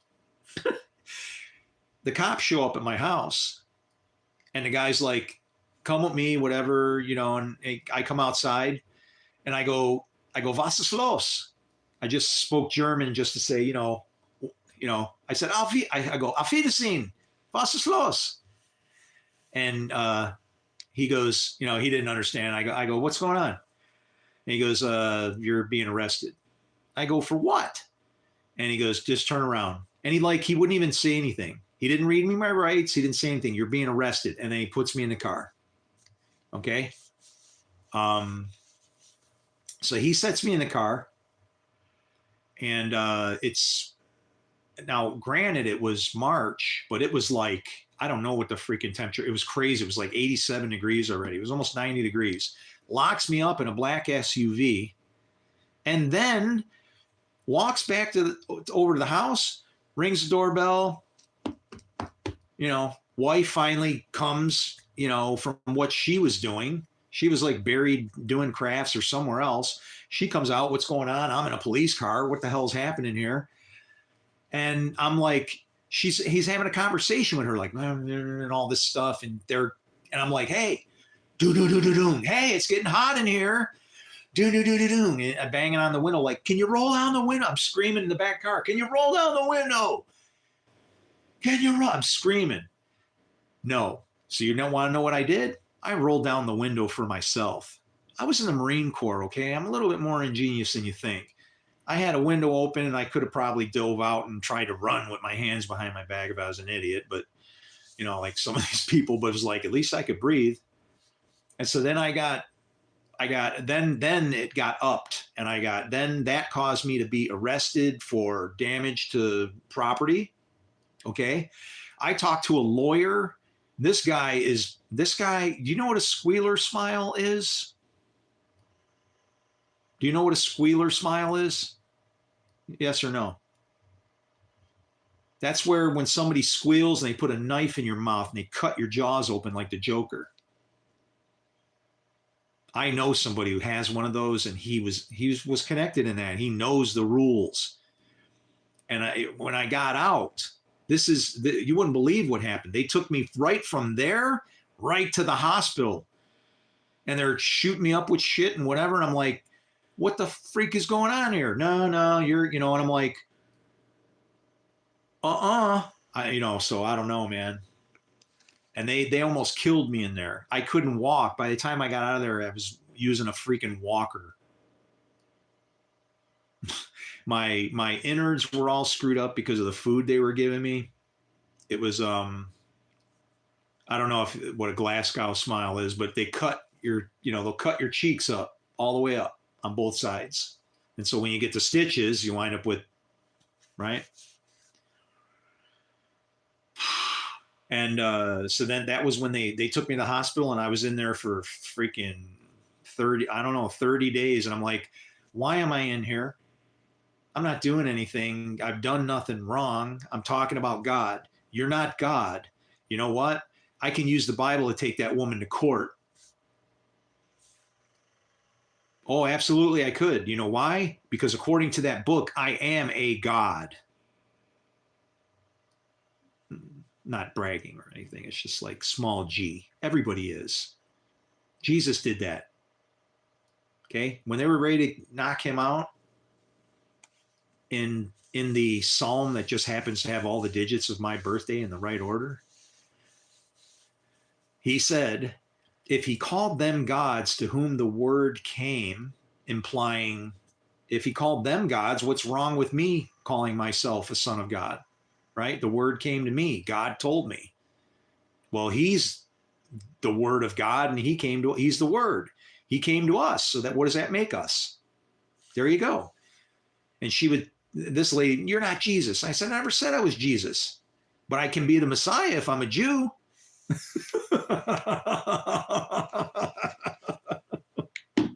I didn't say that to her, but it's like, I didn't even know I was Jewish at that point. This all happened recently. Somebody in my family decided to spit in a test tube, and they found out our bloodline goes into Egypt, and my last name that we thought was Italian ain't Italian. It's African. It's some kind of little bush or something. Lesson learned, don't talk to gardeners. No shit, huh? That's what I am, though. I'm a gardener. We all are. You want to know what land you're supposed to be working? You walk around in it, you dirtball, all day long. It's like, and that's how I try to teach. You know, they say Jesus taught with authority. And I would tell you that doesn't, you're not, that point of that wasn't to say that he taught with authority. Plenty of people can teach with authority. If they're standing in front of you, they have the authority, but they might not be very authoritative. They might not have much information to warrant that authority. I'm telling you that anything that happens on this planet, you have authority over. And it happened in Genesis. Go rule. And then you want to know what happened in the times of Noah? Well, God's like, well, things aren't going right. Didn't really say that, but things aren't going right. Why? I know why. Because they're gods. They're small gods, but who fears them? Right? If they don't fear me, I need to give them more responsibilities. So now the fear and dread of you, not God, will be upon everybody. And so when that whole, and you can eat what you want, it got opened up for us at that point. But then we were committed then, because now you have full authority. People fear you and everything. As far as Satan goes, piss off. We had authority of everything that crawled on the ground before he crawled on the ground. How humbling is that? Hi, remember this guy? Yeah, you serve them now. We don't get this book, and it's a pity. It's just, I'm not saying that there's no God. There's absolutely a God.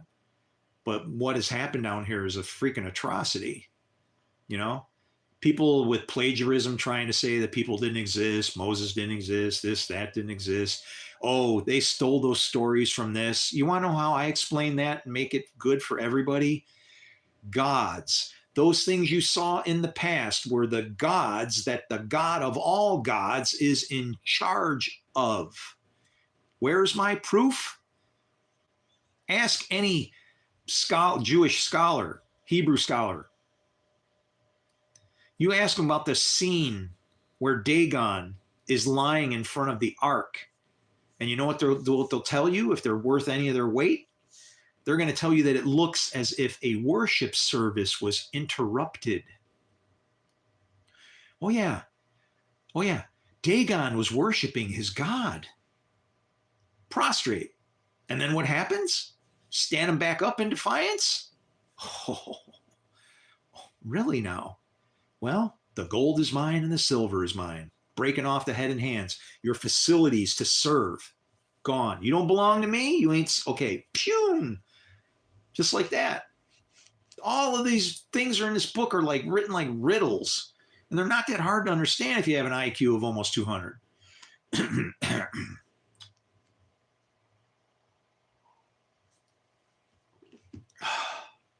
And to be able to see like I can and just see wreckage.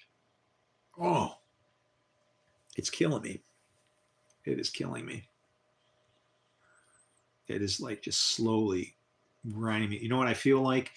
I feel like whatever is at the bottom of that statue in Daniel, the indescript beast that is stomping everything that's left to nothing. It's like that beast is just doing the opposite of the statue. The statue with the clay and iron. Your feet is just like, it's like, look at the other side, okay? The feet would be like your hands, but they mold the clay. And then what happens to that? Well, those hands are on two rods, like arms. Okay. Iron arms, for instance. Where's the brass? That's your decision maker. On the statue, that would be what? Your works. Because you can only work for whom you can work for. There's two masters. There's two fathers. There's two sons. Okay? And one son of man. You are a son of man. The fathers you have a choice over are Father God and the Father of lives. You got to serve one or the other. Your works determine that. So whatever once you move or do anything, and if you don't move, then that's actually idleness. That's probably like the worst form of idolatry, wasting time. And so when you're serving these two, you're now bound to them by your works. So when I see you, I've seen your Father. Why? Because the sons always do what they see their father doing. When you can identify them by their fruit. You know, when he said that to Philip, I've been with you this long, and you're asking me where the Father. These guys couldn't understand what the hell he was teaching. I mean, I don't know if they wrote it like that to make them seem like idiots, to make us feel better, but it just seems very obvious to me. You know, if God has spoken during any of this discourse where these books are written and this stuff was said, and it comes down and it says something like, anytime will do, I'm sorry, but that's what I don't care about Jesus. I want to know about this anytime. When is that? Okay.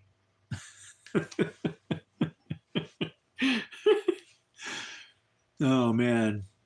Yeah, this Bible stuff is written as metaphor. It's not all, no, but it's not metaphor, because here's the problem. Archaeologically, we can prove it. Okay. And it gets worse. The archaeological data now defines a timeline. Well. Now we've got people with names, and you're like, what difference does it make? Because the people's names tell a story in the background as they're moving around and going. And the people are moving to places that exist. So like, let's say there's a place called Shechem that got built. It got built when somebody did something in Shechem, but then, and I think that means law or shoulder or something, but then something will happen at that place again, or somebody will be named that. And the names, that's what they worship, Hashem. If you're into Judaism, it's about Hashem, the name. And it's like, we don't realize how important what that means. What was Adam's job? He called them, and whatever they were, whatever he named them, that's what they were. What happens if you call somebody something that they aren't? Why do you think that's going to go over for you? It's about judging. The only thing is clean and unclean. This book is written it can't be from here. I mean, I guess it's from here. It's from here. It was written here, apparently. But it's like, it can't be. If the timeline is right and where the people are, it's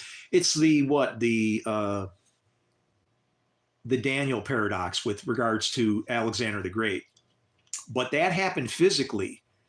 But see, that whole scene of the 4 horns and the 1 horn and all that, that's just talking about changes of power. That's all that's talking about. The beast that the woman rides, that's a week. That's a week's worth of time. 7 heads. Monday, Tuesday, Wednesday, Thursday, Friday, Saturday, Sunday. Okay? No rest. Blowing the Sabbath out of the water. She has a question mark on her head because she's serving every god. She's a harlot. She could be anybody. This isn't talking about a nation. It's like people they want to point a finger at everybody else and find this one Antichrist, okay? And this one nation that's the harlot, and this one, all like that. And it's like, no, go look in your mirror. All of these scriptures can be fulfilled individually, even for people. The Revelation is about a journey for a person, and it's a display of what happens in heaven, the thought process of between good and evil. that woman that's going to give birth with the 12 stars on her head, that's Lady Wisdom. If you do what she says, you're the child, all her children are vindicated. She's got stars on her head and the moon at her feet. She's sitting in between the two forces. She's like the liaison. And you can't get to either way except through those tunnels that are good and evil and which way they go. I don't know how to analogize it for you, but that's what that woman is. And when she has the child, if it's a male child, you know that little Greek symbol with the arrow? It points up and to the right. You ever see the woman one?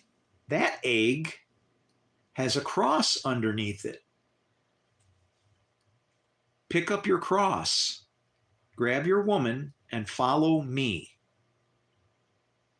You think he really wanted to be crucified? No. He was talking about elevating the woman and the importance and giving teachings on the Torah and Lady Wisdom or harlot and whatever. Just trying to say, but if I had to internalize it, that woman with the 12 stars on her head and all that, that would be inside of me. That's almost like at the very end where it shoots out its fruit, the child would be the process of me deciding what it is I'm going to do. And if I do the right thing, it's honorable. It will persevere in the kingdom because it's a good thing. If I don't, then it's opportunity for the devil to use it. Right? It's they think that woman is Israel because they see the 12 stars. It's like, I'm sorry, but these people, these ideas, it's put that way as a prideful stumbling block. Oh, look, 12 stars. That belongs to us. No. You know, the woman that was bleeding that gets healed in the New Testament where she grabs his hem of his garment, you know, I felt power go out of me. What did he mean? He's referring to in that day, everybody will grab the garment of a Jew and follow him. Teach us about your God. Let us walk in your ways. The woman bleeding with blood for how many years? 12 years? Yeah, Israel. Why don't you claim that one? It's like most rules are just cleanless rules. Society, well, rules are rules, right? I mean, oh, the parables. Well, but even the parables, they don't understand the depth of them. The prodigal son is about all of us, but it's also about Paul and even about Jesus, but more so I'd say about Paul, because Paul actually, he was the prodigal son. And what did he do to feed the pigs? He came to the Gentiles. And I don't mean to put it that way, but back then, dogs and pigs, that's what they were. So if you have to place yourself in that era, in that time frame in order to properly, you know, you're not going to be able to translate things unless you can become whatever that was back there, right? And we have a lot of presuppositions. We read the book that the woman is wrong, and that yet they find archaeology that shows that Asherah was looking more like the God's consort, right? And it's like when you watch the names flow through, you can see it happen. The tribes were originally listed from what it was Benjamin. No, it's Reuben, which means son. Behold, a son. And then you not transgress, but you go through all these different stages, all these other different houses and characteristics. And what's the very last one? Tribe of Benjamin, which means son of the right hand. You know, the son, though, is not about a person. It's about that choice that's in you. The Son of Man is in you. It's already in you. Jesus, that whatever the Son of Man is that he talked about, it's already inside you. It picks which father it's going to serve. And when I've seen you, I've seen your father. It's literally like that.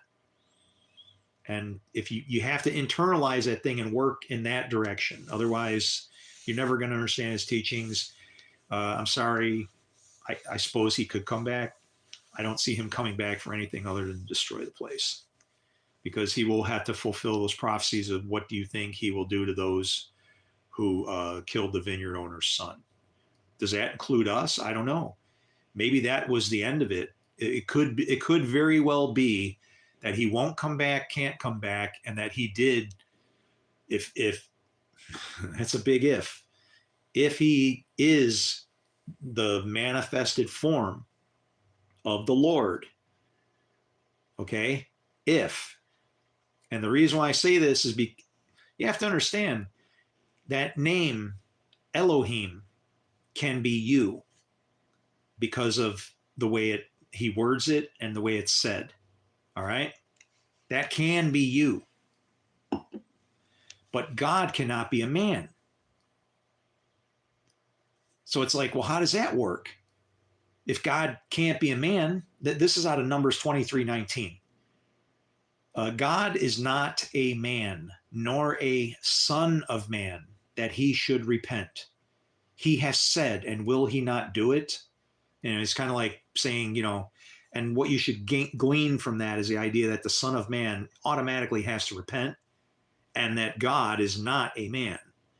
However, if you read what Moses wrote when he did his song, he said that in that, that's actually, and the numbers all help me to find everything. That's in 15:3 of Exodus 153. He says, the Lord is a man of war. The Lord is his name. Whoa. So Lord being a man of war, here's the special thing that was special about Jesus, okay? When the Spirit of the Lord comes down, it's able to do everything, right? That's Isaiah 45:7. I form light and I create darkness. I make peace and I create evil. I'll repeat it. I form light and I create darkness. I make peace and I create evil. When I mix them around, I make peace. I form light. I create evil. I form light. I make peace. I form light. I create darkness. I create evil. I form light. I create darkness. I make peace. It's like those things are all on one side. They're separated from each other. Creating and making are not the same thing. Obviously, they're very contrasted, but all of that comes from one spot. So when the Spirit of the Lord, the dove that came from heaven, even that thing is symbolic. Remember when Noah lets it out of the ark? It came back. Why? Because it could find no place to rest its foot. Do you know what that's saying? That there's still a bunch of evil there that needs to die. It's the Garden of Eden. There's still enmity going on, kicking. Nowhere for the dove to rest her foot. Remember the first one to be released? That's the raven. That's the blackbird, the unclean one. Represents evil. Evil is first. Everything comes from that. Darkness. The darkness is the first thing. In the beginning, Elohim created. I don't know if that was necessarily God. We might be reviewing the end of a previous time when he began. That's how they want to make it to read. When he began, in the beginning. Okay? And if he began, is that the end that we're headed to? And then we're seeing the end from the beginning? Because creation is at the beginning of our story, and yet light, all this stuff happens. Where's the darkness? What happened? It's in that one first line. In the beginning, Elohim created. Now the earth is darkness and void and formlessness. Okay, I form light. What is formless? Darkness. Guess what happens? He's going to take that darkness and form it. I make peace, right? And I create evil. How's he going to do that? Well, what is evil and what is peace? Remember how Eve was made from I want to stress that part too, is that formed and made also refers to Adam and Eve, because Adam was formed, Eve was made from the rib. She was supposed to provide him comfort. So she's the part that's, all right. Ra, evil, is a feminine word. But when we see evil, we see evil and it's like, no. Do you realize that the Lord created that?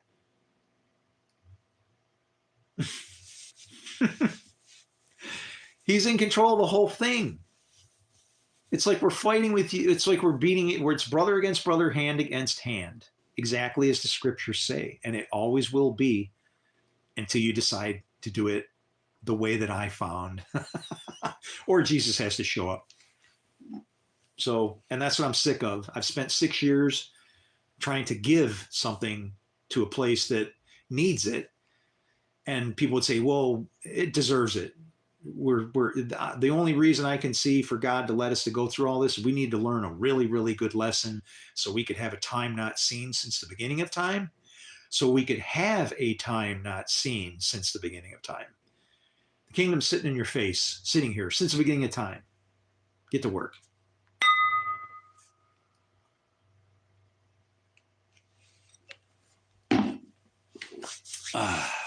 What do we got? 2 minutes, 2 hours, 2 minutes, 20 seconds, 2 hours, 2 minutes, 20 and 22 seconds.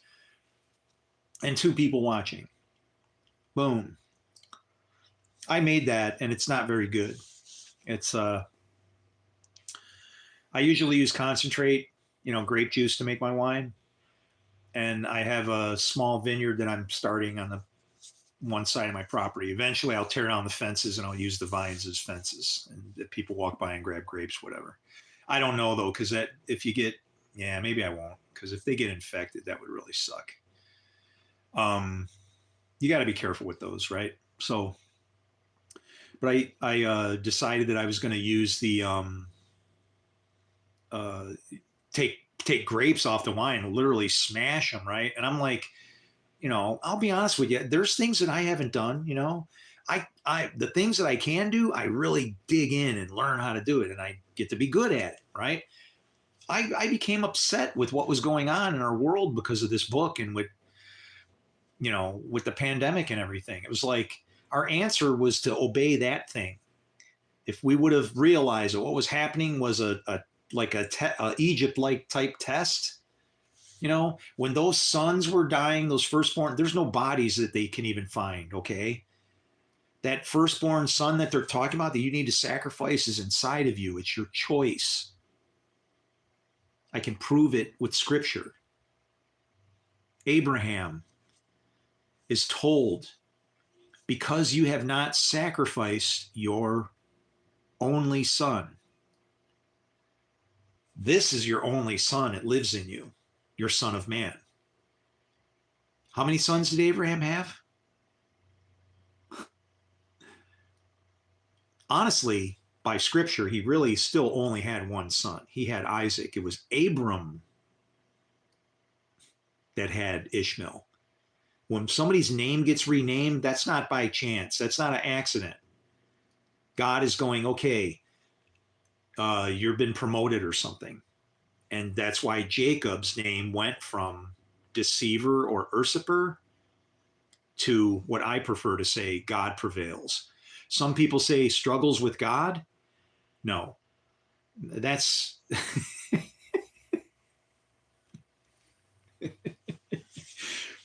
that struggling is your problem.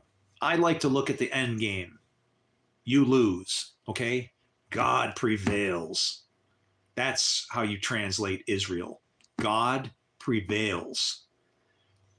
And so what that means is if you're the type of person, maybe you're like me, definitely like me, and you feel that our God is sovereign and in charge of all things, including good and evil, and you're okay with that, and you'd like to understand the theodicy, why evil, what's it for, what's its purpose, how does it work, why, all of that, you found the right guy. Because I will not only vindicate my God for the existence of evil in respect to his benevolence, but I will say that it's absolutely necessary that he created it. Otherwise, we couldn't exist. And I'm not saying that he created that I'm evil, but we are.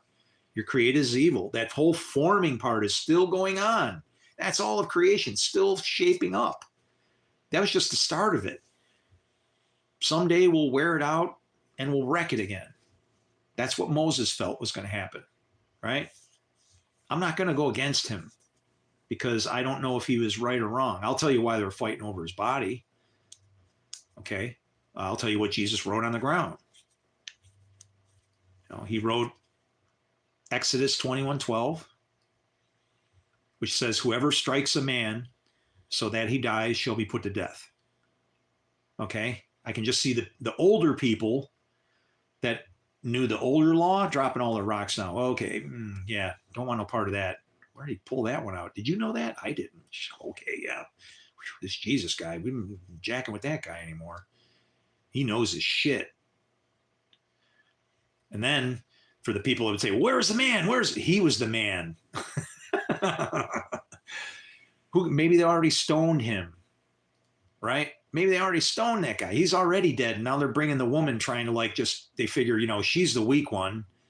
We'll get rid of him and then we'll drag her over to him and, we'll use his soft side so Jesus won't say, oh, stone him, loser, sinner, right? We'll make it really hard on. We'll put a defenseless woman, whatever. Defenseless my ass. It should have a trigger on the thing. And what does he write on the ground for her? Leviticus 24:17. Whoever strikes a human being so that they die shall surely be put to death. And even that word, surely and really, they're not the same. God said you can eat from any tree. Lord God said you could not. Right? Lord God said, in the day you eat of it, you shall surely die. And what did the snake say?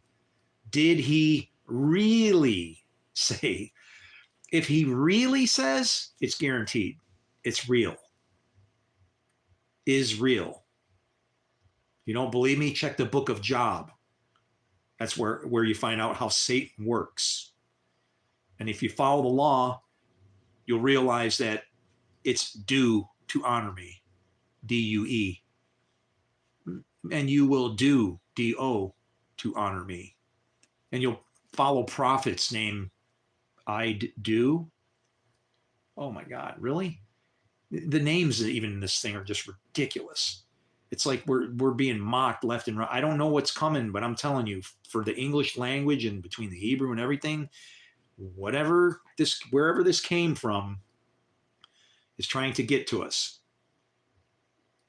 And for some reason, that was weird. I just saw 2 hours and 9 and 2 on each end with a 9 in the middle. Yeah. If the devil is 666, I'm 999. I'm like ready to be, Enoch, Metatron or something like that. I have no purpose in this place but that book and your souls. That's it. Nothing else. I don't care for anything else. It doesn't matter. I have somewhere I want to be, and that's with my little girls. And so I got to serve this God, make sure I can go see my little girls.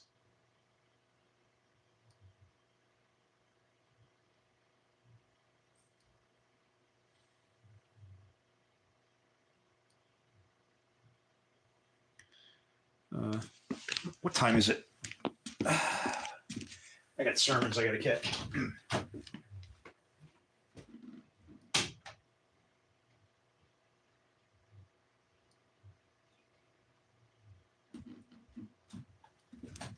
All right, we're still going good. 20 minutes. At 20, 2:30. All right.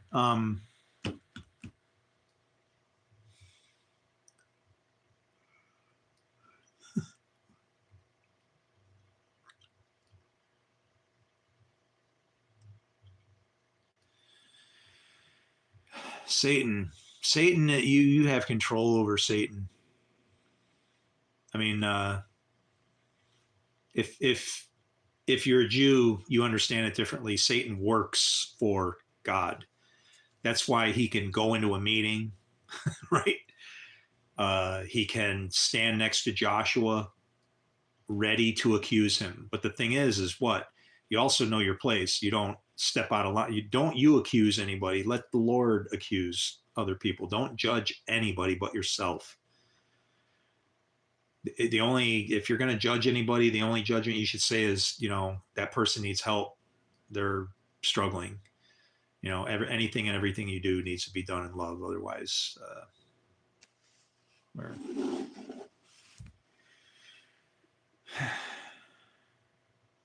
but that name, Jacob, let's go with Jacob and Rachel again. So Jacob is descender, and then his wife comes in two pieces. Her name is Ra and El. So the woman actually has two different seeds inside of her. She's got evil and God all packed in one. And that's funny because she's got the bad guy up here. So she's like, it's weird. It's like the Lord, she's like almost like the spirit and whatever. And I haven't gone into it much deeper than that, but as soon as I saw her name, the way it was spelled in Hebrew, Ra, which means evil, and El, all in the same one word. And then to find out what the word means, it means a lamb, a ewe, E-W-E, a baby lamb.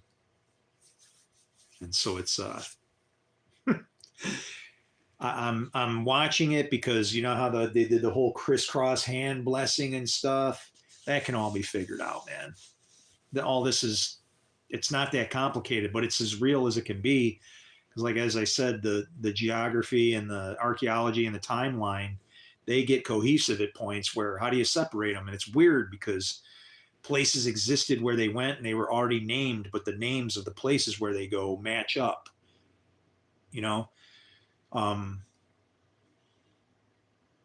What's that? Gerizim, Mount Gerizim. I think there's actually like two of them, right? And on one of them is cursed and the other one's not. The parables are so misunderstood when Jesus is tempted by the devil. What that is remember he gets baptized and he says that's to fulfill all righteousness. Well, what could he have done if supposedly he's perfect, right? But I'll tell you why he did it, because in Numbers 23:19 it says the Son of Man has to repent. So he lets John do that, and then the dove, the spirit of the dove comes from heaven.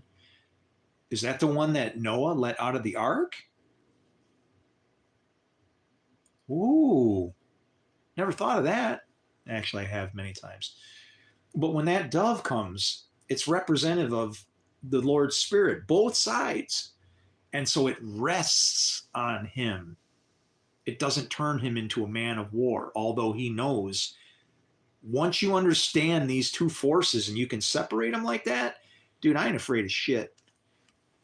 You give me, anybody wants to talk with this Bible, and I'm not talking about who wrote this and who said, you go ahead and do all that and you keep dealing with your book. When you're ready to open these books, you'll be looking for me or someone like me.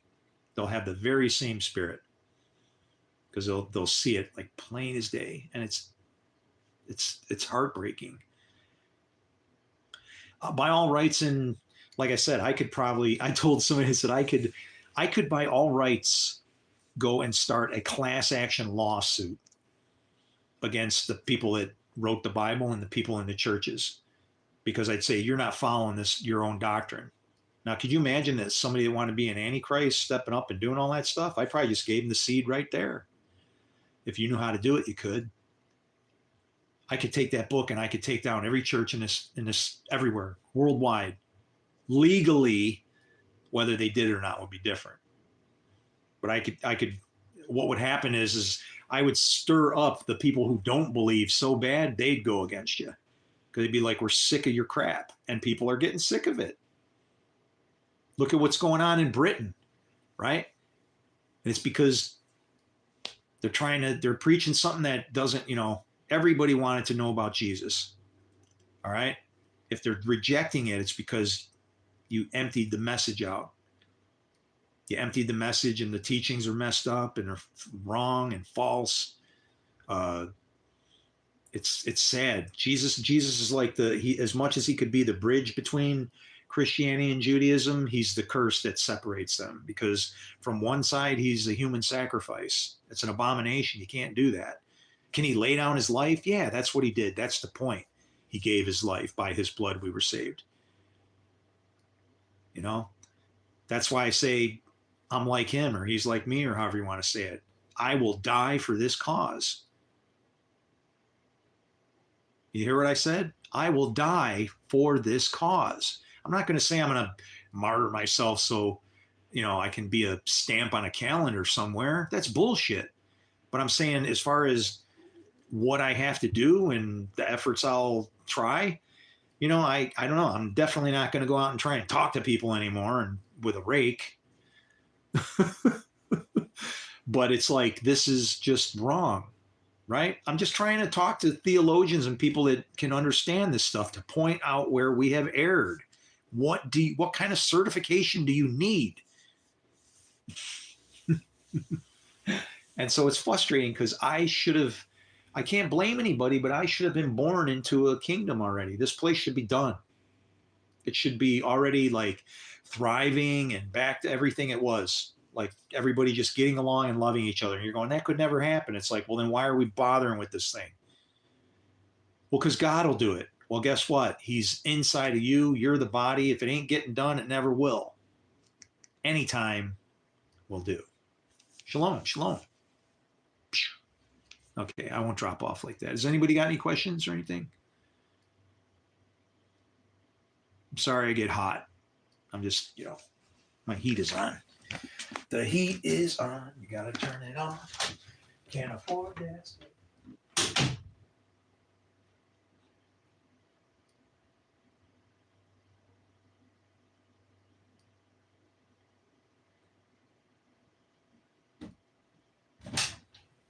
All right. So I guess, yeah,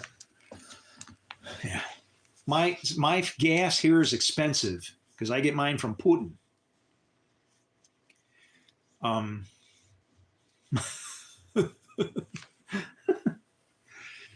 Even the names, like, kind of creepy.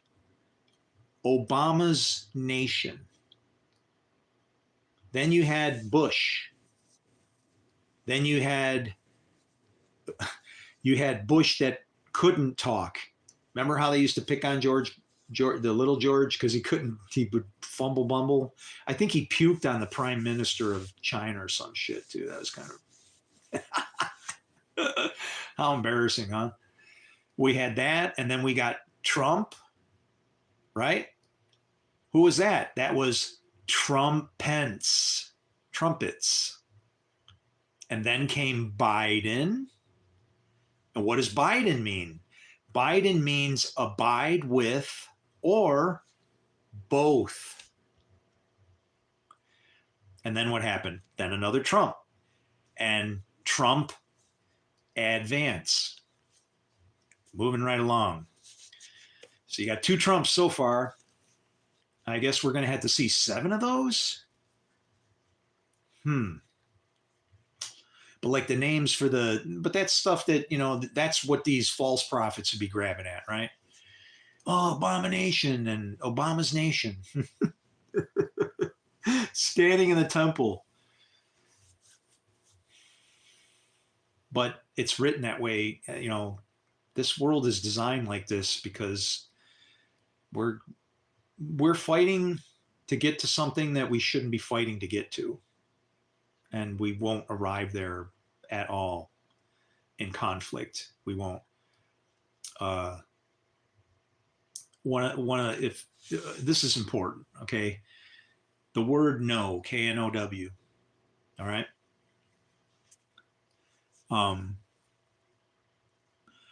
Yeah, mute Bush is his favorite animal to me.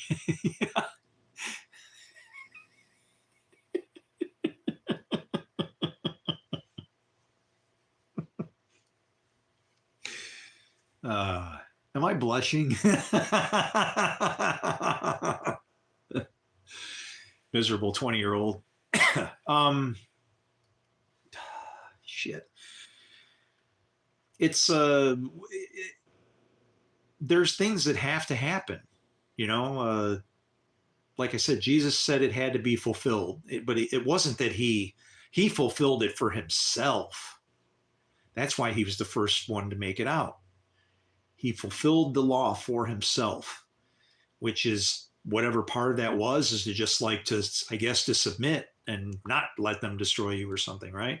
To make it to the end of your days doing, I mean, I don't know. Would he have been resurrected after he naturally died or something like that? I don't know. Maybe there wouldn't have been a reason for it.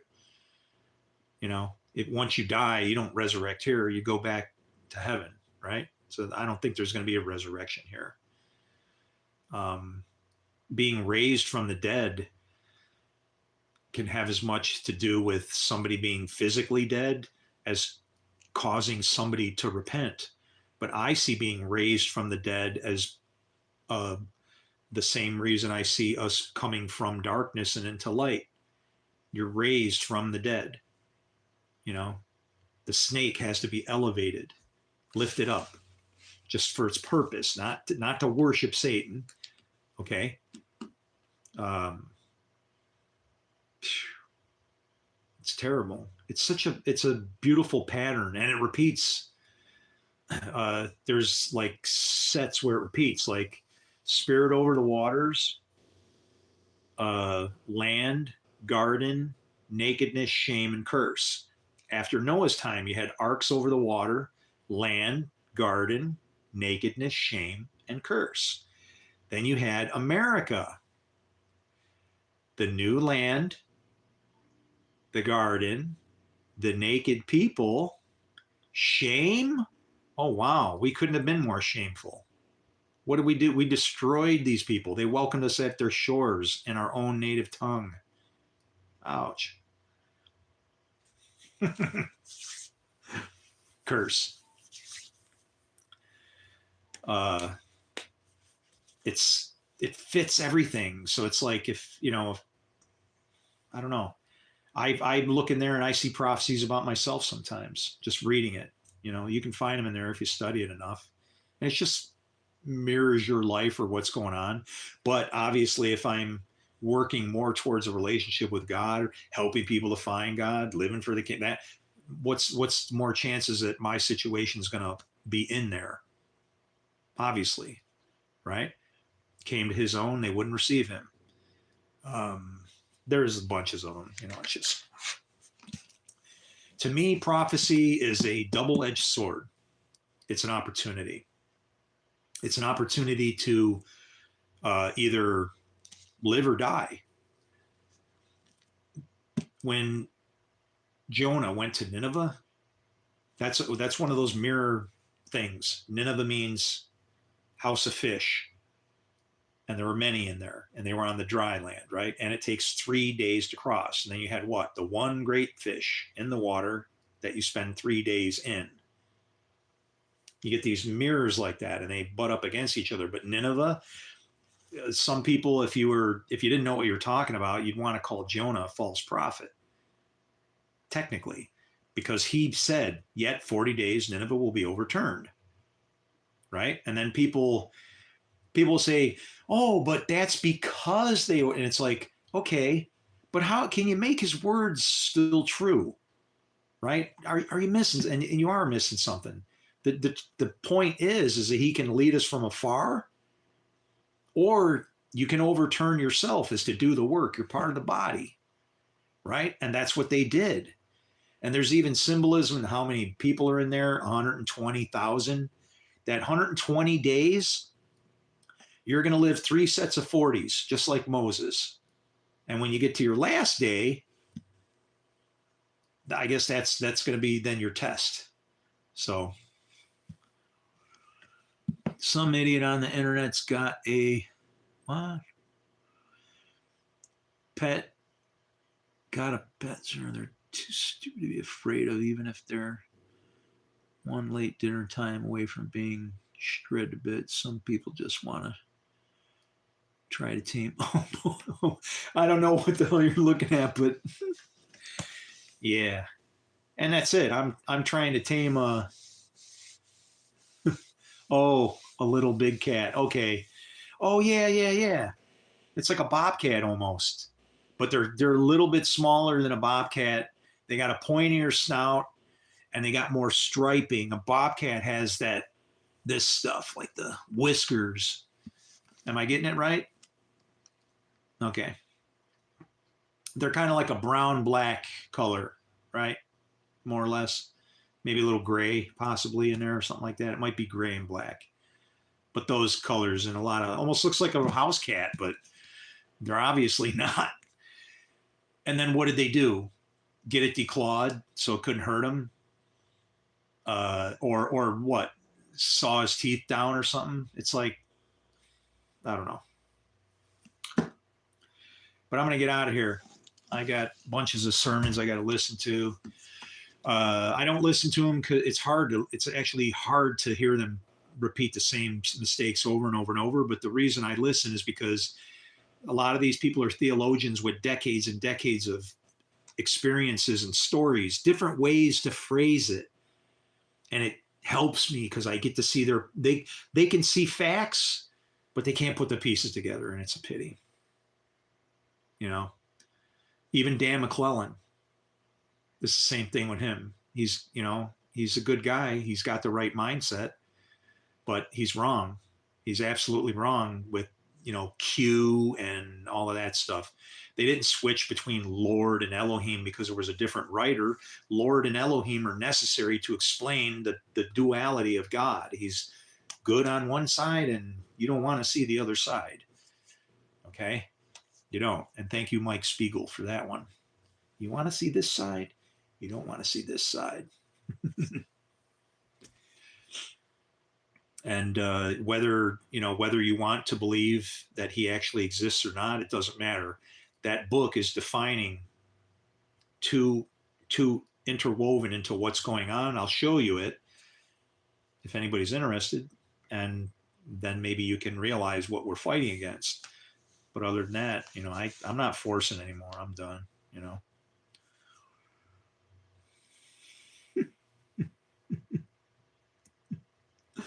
So, all right. Well, I'm out of here. I